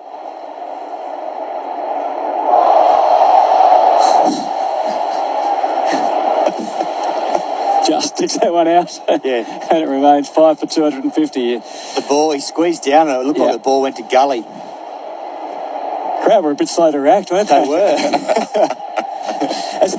we all There's grew a up time lag, isn't there? seeing those documentaries where they, you hit the desk and... the 1938 Ashes. Yeah, we'll get the telegrams working out of the Gabba the way we're going. Hazlewood is turning and coming in again. And bowling to Butler, who pushes forward on this one and plays it on the onside. And there's no run. Lucky you got good eyesight, Hutto. It's not the biggest screen you've ever seen. No, it's not. We had do a bit of synthetic commentary. We could do the Alan McGilvray 1938 Ashes. Well, we've still got our effects coming through, so that's something. We did have a couple of moments during the last two AFL seasons where the same thing happened, and you just actually had to just keep calling for radios if you... Old Mackus has got the ball out there on the wing. Not quite sure what he's doing with it. Hazlewood, though, does have the ball in hand. Glides in, bowls, and Butler is, he's again jamming down on that one. This is good, tight bowling from Josh Hazlewood. Yeah, this is a nasty period with the second new ball. I think Gerard's due on to join, but he is not showing any signs that he wants to come in and take over. So it's a problem from the Gabba with the power that's affecting the broadcast compound. So all the broadcasts have gone down that are operating from the Gabba right now. Well, we can still see one screen. Bharat, I think, is going to join us because he is seeing the action. Not sure what his play-by-play skills are like, but here's Hazlewood bowling, and again it's defended by Butler safely. It's 5 for 250. He looks ready. That's the end of the over. As we'll head up to the Gabba after the break. Toyota's been driving off-road in Australia for over 50 years, so they designed the Fortuner with a powerful turbo diesel engine, stylish interior and 7 spacious seats to get you through tough conditions in comfort. Test drive the Toyota Fortuner at your local Toyota dealer. Get into Anaconda this Christmas and save on a huge water sports range. Pure Air stand-up paddleboard, save $200. Seaflow adult kayak, save $100. Play more and pay less without 10% price beat guarantee. Conditions apply. Anaconda! Welcome back to a sun-baked Gabba. Australia have taken full control of this first Ashes test. This is Bharat Sundaresan. I'm joined by the legendary Ian Healy as Mitchell Stark runs into ball. Nice carry on to Alex Carey. Ben Stokes wanted nothing to do with it. Heels, it's all happened this morning. We didn't expect things to go this quickly. Yeah, it's a great first session for Australia, that's for sure. They warmed up quite thoroughly this morning. I thought the bowlers might have bowled a little too much in warm-ups, but they've certainly come out and got the breakthroughs they've needed. 2 mistakes, or 2 things happened this morning that didn't happen yesterday afternoon when the partnership was so good between Milan and Joe Root. Ollie Pope got one to jump and spin. Now, that didn't happen yesterday. And then finally Nathan Lyon got David Milan to overbalance a touch and come at him unusually. And he got the inside edge. Stark runs in. Ben Stokes hit on the finger. That ball jumped on him. There have been a few that have misbehaved. You've been the divot man. You've watched the divots out there develop over the match, and now Stark's finding them. He is. There were one divot in particular where I thought I could just hide there myself, get a better view of the cricket Heels. It was pretty deep, but like a little hammock. But I thought Nathan Lyon, the wicket of Milan, he was bowling quite well to the left-handers, and was even right to the end to Ben Stokes. Just got a little drift in, and Milan found himself over-committing on the front foot, coming at Nathan Lyon, which he hadn't done very often, and falling over a touch. So the inside edge onto the pad, and Marnus did the rest. So it was great for Lino, and a big wicket. then he followed it up with that of Pope. So it's the big partnership now. Break this, and it could be the match. This is Stark runs in again. This time to Josh Butler. Full ball just pushed into the offside. Just before that delivery, you could see Pat Cummins pushing Nathan Lyon back from square leg. He's not all the way back at the deep backward square leg boundary, so maybe they are looking for the short ball ploy. Josh Butler doesn't mind playing the hook or the pull, just 2 slips and a wideish gully, the big figure of Cameron Green. Yeah, I think it might be a nicking ploy. You know, expect the short one, but it won't come. I don't think Stark should be bowling too many short balls here. He get it full, fast and swinging. Just like that. Full ball just pushed towards mid-on. It's a way of playing on the batsman's mind, isn't it, Heels, as England moved to 5 for 2-5-2. It is. They like playing on the mind of the batsman because these days, much more than they should. I'd rather see Josh Butler try a pull shot. You know, if he is going to bowl a short one, leave the gap out there for him. Leave plenty of space there to try to get a mistimed pull shot. There's a third thing they achieved this morning is Joe Root played it one outside off and nicked it. He had not done that all day yesterday. Did Stark runs in again. Good ball outside off stump. Ben Stokes leaves it alone as the beach ball has started bouncing around in the background. Well, the Stormtroopers are in too. Day 4, we had Richie's in the debut. We've had Barmy Army every day, of course. They're a little bit reserved this morning, aren't they, Bharat? They are. Joe Root did give them a quiet applause for their rendition of Jerusalem, which generally welcomes the English players onto the field when they play Test cricket in England these days. Yes. 1 ball left in this Stark over. The third one with the second new ball. The English 5 for 2-5-2. Can start drawing forward. He's got to draw him forward or half forward, get a little closer than he has been. It's swinging. Can he get it right? Not quite. Not quite. It did swing a bit, but it was quite wide, and with that, the Stark over comes to an end. England 5 for 2-5-2. Some positivity between these two, and some positivity in the commentary box with us too. Just we'll go to the break with Bendix Breaks. You can find lots of reasons not to have a COVID-19 vaccination, but there's even more reasons to have one. Like Auntie Cheryl and Uncle Bill and little Keisha and Nick and Big Dave and nice old Nan. Love you, Babs. Because the people you care about are the best reasons to get vaccinated. And with COVID-19 now in our communities, it's more important than ever to protect yourself and the people around you. Have a yarn to your healthcare worker about getting vaccinated. Authorised by the Australian Government, Canberra. Welcome back to the Gabba. Josh Hazlewood charging in outside off stump. Josh Butler on the move, but shoulders, arms, 2 slips, gully. Josh Hazlewood, lots of intrigue around why he didn't bowl yesterday. Hills, you did see him on the field for a majority of the day's play. Warming up as well, 7 overs out, but didn't get to bowl up. Travis Head, Manas Labuschagne, pretty much every Australian cricketer who left the field was asked about it, but didn't have much to add. It's good to see him charging in with decent rhythm, eh? Decent rhythm with the second new ball. He's going all right. He comes in again. Charleston gets the outside edge and it goes through the vacant slip region and it will get to the boundary for 4, but Josh Hazlewood will not mind that. Butler just hanging his bat out there like he did in the first innings. Get low too. I think it's probably middle and off. Maybe off stump, you know, even middle. And he's put the bat down and got the outside edge, but Hazlewood thought he'd snuck one through. Something stayed low, mid-pad, and but the bat came down. So this match is so precariously placed and poised that the Australians are scared. So it comes in again, uppish this time, playing well in front of his body there. Yeah, he squared him up in that last delivery. Josh Butler does have the tendency, his weight does fall over quite a bit. You know, you can tell the Australians are tentative and hopeful of getting wickets or breaking this partnership, but they don't really know how they're going to do it. They've just got 2 slips in place, a gully, then a ring field, absolute conventional field with no attacking positions at all. So they're just sort of, it's all in waiting. Very, very even stuff.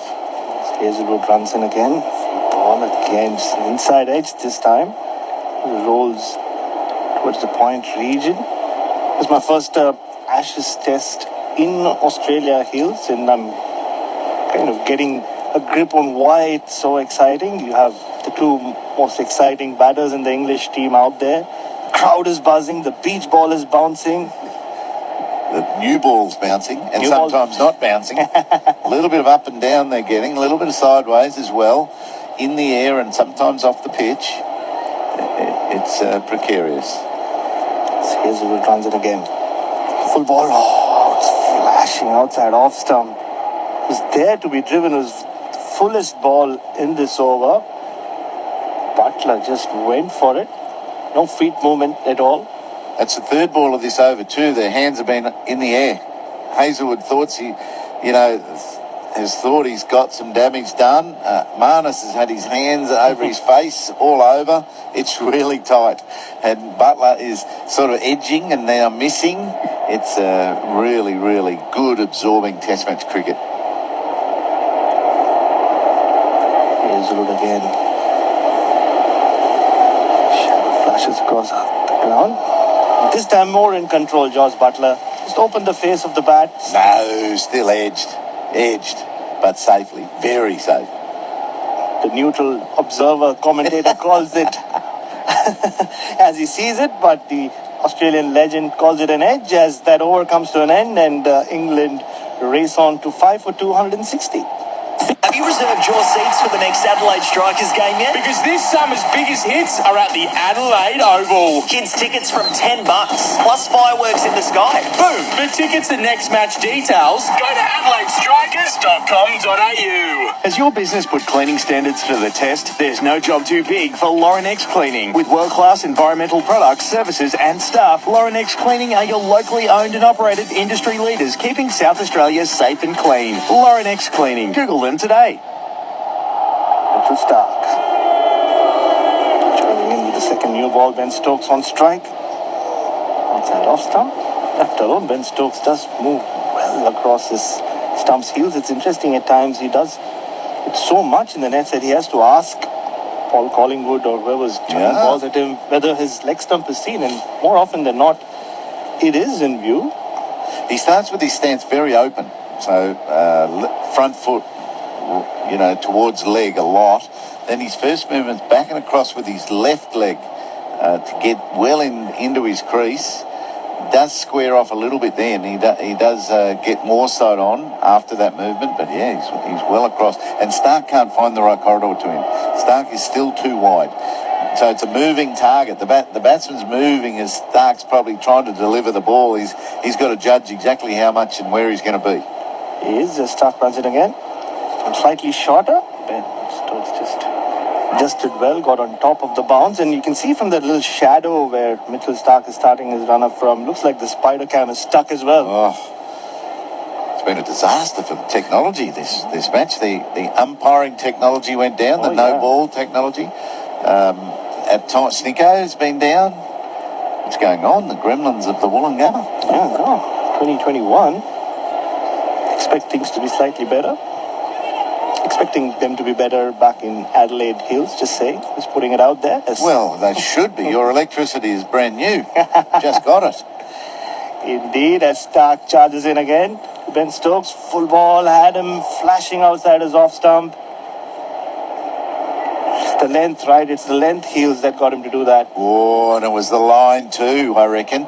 He got it just outside off, and Ben Stokes didn't move that front foot towards off enough. He planted it and left it there and trusted his hands and got lucky.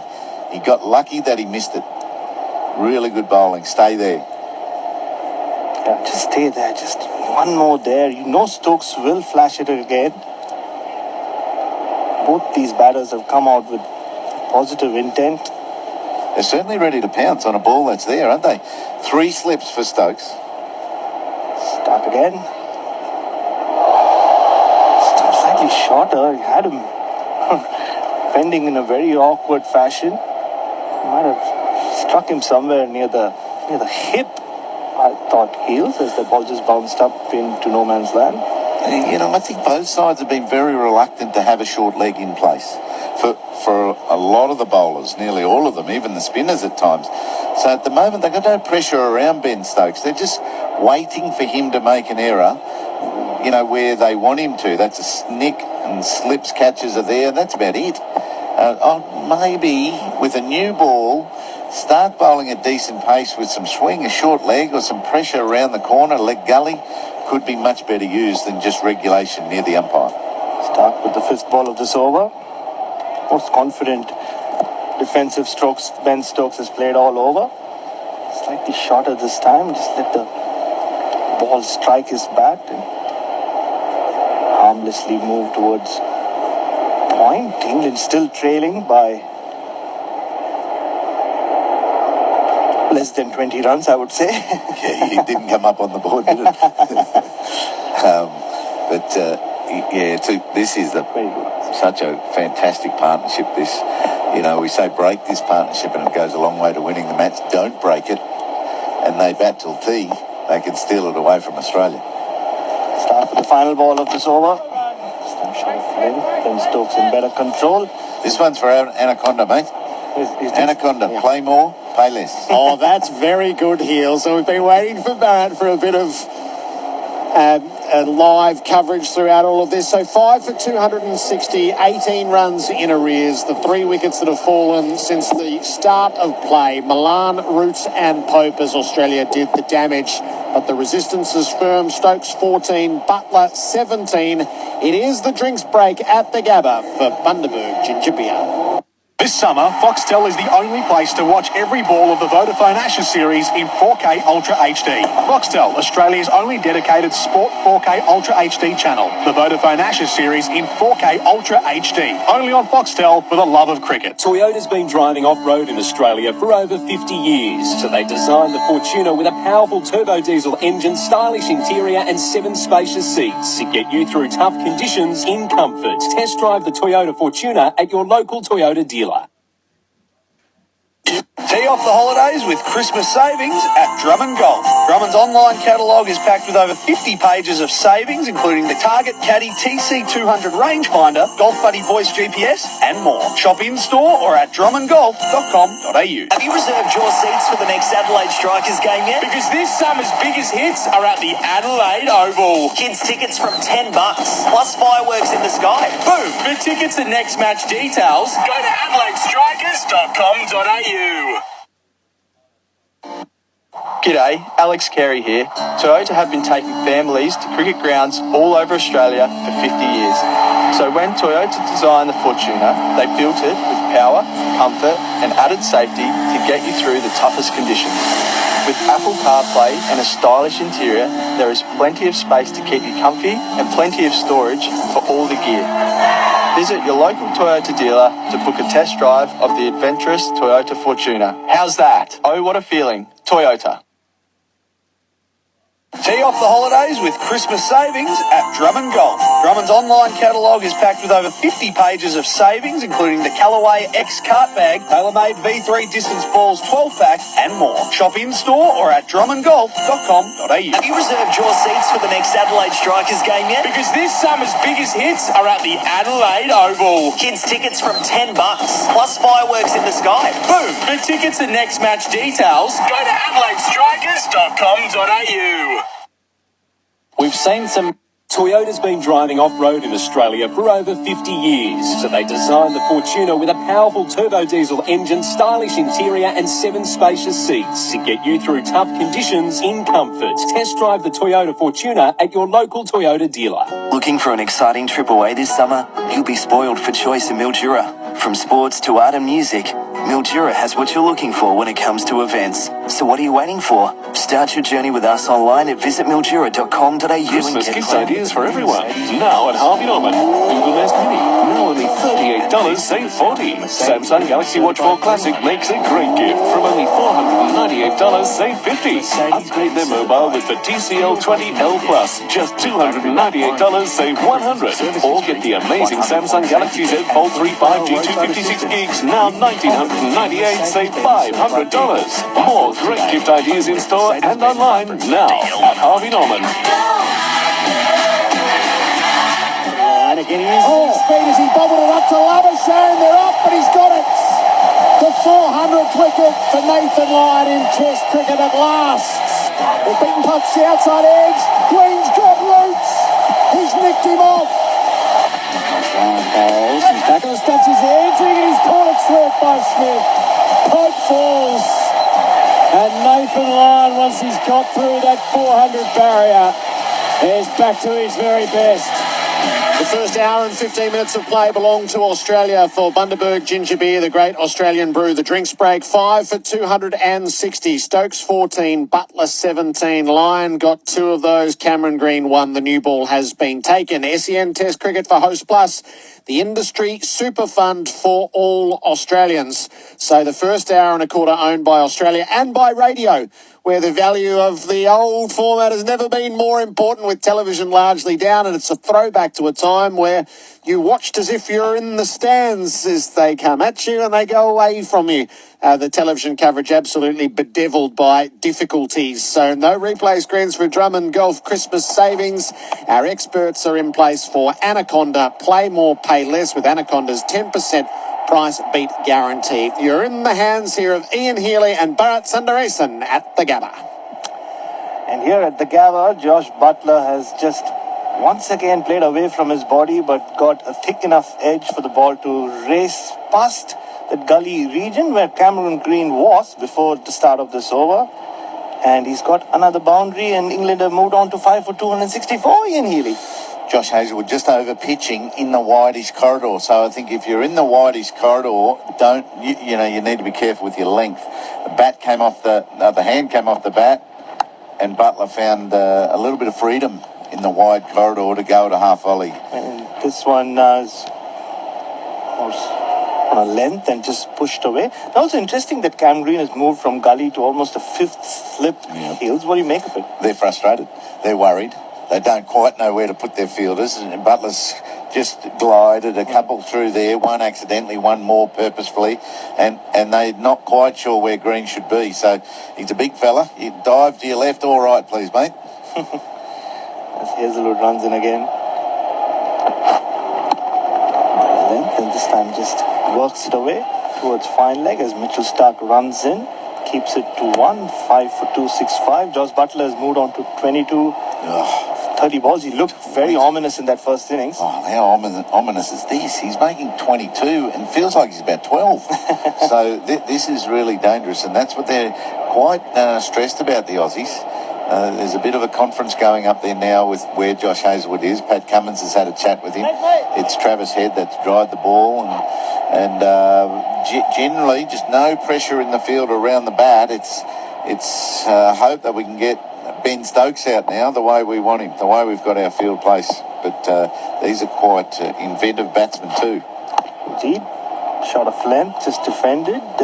2 slips and gully. Cameron Green, point, cover, mid-off, square leg and Stark at fine leg. Like you said, very conventional so far. Nothing funky with the field.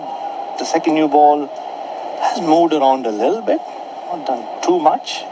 Expected to do too much in these conditions anyway. So you can sort of expect to get away with a bad ball or two with the second new ball, but Butler's not allowing it. Butler's having a go, and quite safely, at anything that's there to hit. And we see Stokes more in defence, like he hits that down to mid-off to Travis Head and very comfortable in defence. So they're doing it really well. They're defending well and then making runs as well. And it's the positivity that they're showing in their footwork there. Ben Stokes leaving his crease on that occasion. He doesn't mind doing that to the seamers, likes to get to the pitch of the ball, backs himself. See Nathan Lyon maybe warming up. Do we see a bit of Lyon with the hard second new ball? Tell you what we did see today, our all-rounder. Hazelwood over the wicket. Stokes leave that alone. Decent carry on to Alex Carey as that over comes to an end. England 5 for 265. Get into Anaconda and save on a huge range of fishing gear. Pen SSM Spin Combo, now $119. Virtually Ultimate Tackle Kit, $39.99. Play more and pay less without 10% price beat guarantee. Conditions apply. Have you reserved your seats for the next Adelaide Strikers game yet? Because this summer's biggest hits are at the Adelaide Oval. Kids tickets from $10, plus fireworks in the sky. Boom! For tickets and next match details, go to adelaidestrikers.com.au. SEN Test cricket for Host Plus, that's a plus. It's been a major plus having Bharat and Heels in the box at the Gabba, and they will stay close. 88 overs gone of this innings, 5 for 265. And Australia searching with this new ball, so much so that Pat Cummins has grabbed it himself. Butler's 22 and Stokes is 14. The chief cricket writer for the Australian, Peter Lalor, is alongside me. Hello to you, Pete. Exciting morning, hasn't it been, Gerard? First phase of play, Nathan Lyons, the story. Second phase of play, Technologies, the story. How does that happen in 2021? How do you not have a backup power unit? Cummins rolls in. He's bowling over the wickets, and in behind it defending is Butler. So this is going to owe entirely to border closures and the like, as all the layers that would be safeguards just simply aren't there for the very reason that we're not there. The border is closed. Reminds me, imagine if we were playing a day-night test. It'd be like being back at Waverley Park in 1996 and killed a v Essendon. Saints were robbed, by the way. They were coming home with a wet sail and someone pulled the plug. But it actually happened at the Super Bowl in 2013 as well. I don't know if you were calling that game. No, I was watching, though. I remember that quite vividly. Joss Butler represents a threat to Australia. He's taking a ball off his hip from Cummins and rolling it down to fine leg for a single as they steadily tick off this deficit, which now stands at 12. There's a lot of plot twists in this game, isn't there, Gerard? We came here on the third day thinking Australia had this in hand at downhill skiing. This morning I was very glass half full about Australia's prospects. Warner's injured. He's going to struggle to bat in that second innings. I'd be surprised to see him in the Adelaide Test. There's the question mark over Hazelwood. So things move from half empty to half full, I think, with the early wickets to Nathan Lyon. Yep. You got Nathan Lyon, he's 400s. Well done. I think they're three-quarters full now that we're seeing Hazelwood bowl well, but he'd be bowling with a jab, for sure. Yep. And not a vaccine. 2 slips in place. Stokes plays from the line of the off stump and defends to cover. As the mind does run to 2 hours of these two after lunch, for instance. If Butler and Stokes are able to not only ward off Australia but get hold of them, I mean, the scoreboard can rattle, can't it? Yeah, that's back down to sort of half-empty territory there. Well, we thought that with Milan and Root looking so comfortable. What were they overnight? 86 and 80, but they put on 5 runs between them in the morning. Yeah. They could have really ground Australia down. And when you've got an injured bowler, that's the last thing you need, isn't it? A long session. Stokes faces Cummins, leading edge, caught in the gully. Green takes the catch and Pat Cummins strikes. The captain grabbed the ball himself and one of the critical men to fall. Ben Stokes goes for 14. England 6 for 226. And the glass just rises a little further for Australia. Oh, there's almost a bit of froth on the top there, Gerard. That's lovely bowling from Pat Cummins. He squared him up. I think they've just moved Green into that gully position by the look of it. It's a bit hard to tell from here. But great excitement when he took that wicket. He took the catch. He pointed to Steve Smith. So I wonder if Steve Smith played a role in this wicket. Important wicket for a captain. Real statement. Yet again, this game has a twist. They trail by 12 runs. They've opened England up here. And Stokes was the last line of resistance, I think. Butler can do some damage still. But Australia will be very happy about that. So it's a great replay, Pete, for Drummond Golf Christmas savings, suggesting that's the Cummins takes the ball, Steve Smith sets the field, Cameron Green takes the catch, and it's, all yours, Vice Captain. It's just got a bit big on him. He's tried to turn it off his pads. He's bat a long way in front of his body, but it's come off in the other direction. It's gone backward to this gully region there. And, yeah, Stokes very awkward. Back leg swung around, really squared him up in that shot. Court Green bowled Cummins for 14, 6 for 266 on the mate scoreboard, Australia's most satisfied NBN customers. Chris Wokes in the middle. Hot spot showing us just how much he has misjudged that ball. It's come off a big, thick edge when he's been trying to turn it around and right up near the splice, right up around the sticker. What's also good about this, Gerard, is the biggest question mark about this Australian cricket team coming out of last summer is its ability to take last innings wickets. To start up earlier in the final innings of the last 3 tests, they managed 14 wickets between them. That's not a pass mark. No. You need 30 wickets to win those tests. You didn't even get half of them. And it was, just as yesterday went on and Stark was expensive and Lyon was ineffectual, it just opened up those questions from last summer. Cummins to Wokes, who plays off the inside portion of the bat. He was trying to defend to off, that ended up squirting away to mid-wicket. Stark into field, no run. Well, it's still quite a difficult wicket to bat on, and different prospects with the old ball and the new ball. We saw that old ball keeping low. In fact, the first delivery from Stark died, didn't it? But this new ball is bouncing, and Nathan Lyon still managed to get bounced with the old ball. That delivery that got rid of Pope was a classic Lyon delivery. Yeah. Got really big on him.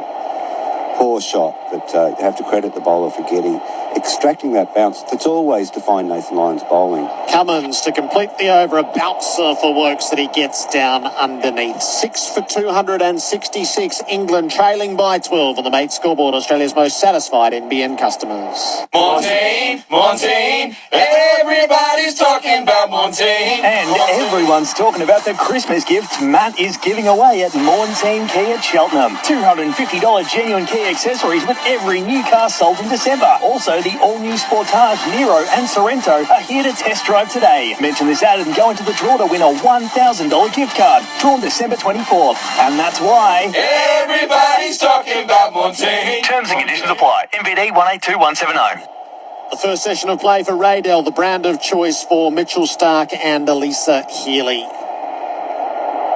It has seen Milan caught Labuschagne bowled Lyon for 82. Root caught Carey bowled Green for 89. Pope caught Smith bowled Lyon for 4. And now Stokes caught Green bowled Cummins for 14. The new captain's instincts serve him well, Pete. They serve him well. 2 slips and a gully in place. Hazelwood begins his fresh over. Josh Butler has the strike on 23 and he's tucked up in defence. Moving very well now.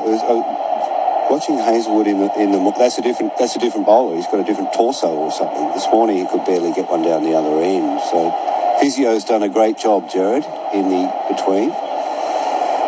And back to those third innings wickets in last summer. So that's the last 3 tests. Cummins took 6 at 28. He was the peak of the bowlers. Stark's figures got 1 wicket at 201 in 3 tests. Yep. It's quite the tale to recount. Hazelwood right arm over the wicket. Butler again defends from the line of the off stump. Surprised Warney hasn't come across that stat. We're getting that trickle of misinformation as usual. Last night, we were told there was no issue at all with Hoff. Labuschagne said, no, he actually said it twice, which I think was a bit of a tell. Yes, yeah. Yeah. He's fine. Just go with, I'm not sure. I was as surprised as you were that he wasn't bowling, but I'm not in that group, so they haven't told me what's going on. Hazelwood muscles his way, and it's outside the off stump, and Butler sways and lets it pass. I don't hold a stethoscope, mate. I can't remember who the cricketer was. I don't know. I'm not a doctor. So we know if Warner can't play, Khawaja would open. That's self-evident. If Hazelwood can't play, is it Richardson or Nessa? So Richardson, 12th man, he had moved to the next in line. Nessa gets to play for Australia A, and he takes 5 for, and there's some lovely bowling in the highlights against the Lions. And he'd been the next man in for a long time. So it would be an interesting choice as Butler's drawn to this one by Hazelwood outside the off stump. He wished he hadn't played, but he does survive. I suspect that Nessa is condemned to be a bridesmaid for the rest of his life. It would suit him. Adelaide, he swings the ball both ways, pink ball, lights, that little bit of extra grass on the wicket.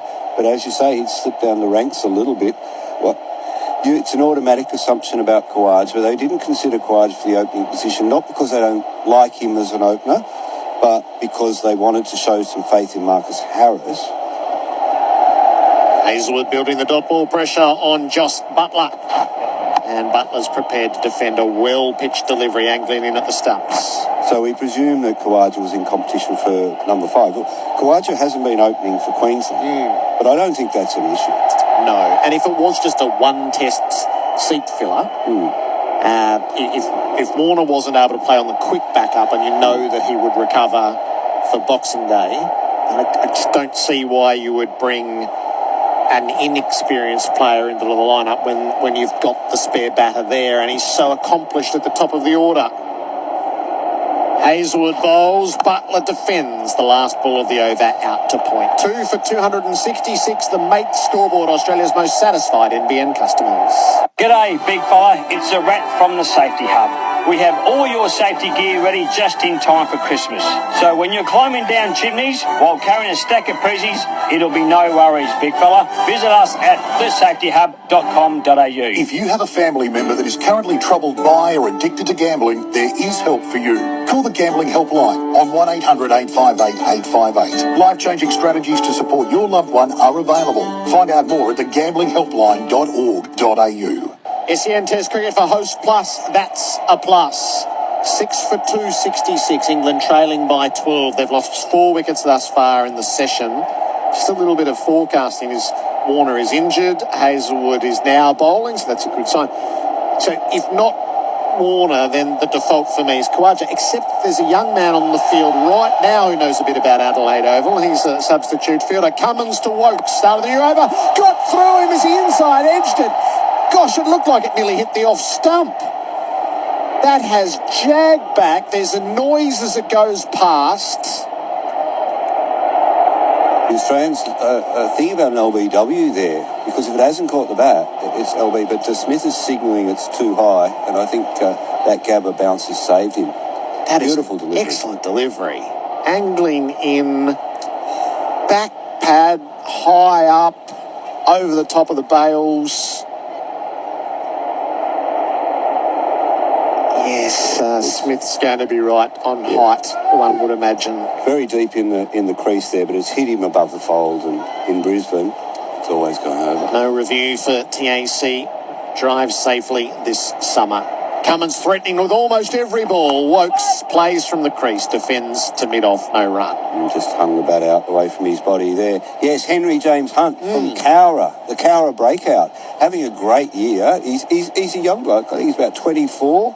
Played 21 first-class matches, 5 centuries, but 2 of them in Shield matches this year. He's got 1 in Perth and 1 in Hobart against Western Australia and Tasmania.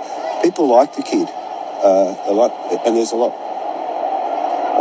lot of good feeling for him in cricket. So we're asking where our next openers are coming from. They'll be there. Cummins over the wicket, bowls, and Wokes is edging short of gully where Green's on the sprawl to his left. He knocks it down. Wokes survives, but he looks chancy. Gee, these big men are athletic, aren't they? Yeah, he moves very well. And he is a big man, Cameron Green. He's put on a bit of condition since last summer. Oh, he's only a young fella, so he's probably still growing.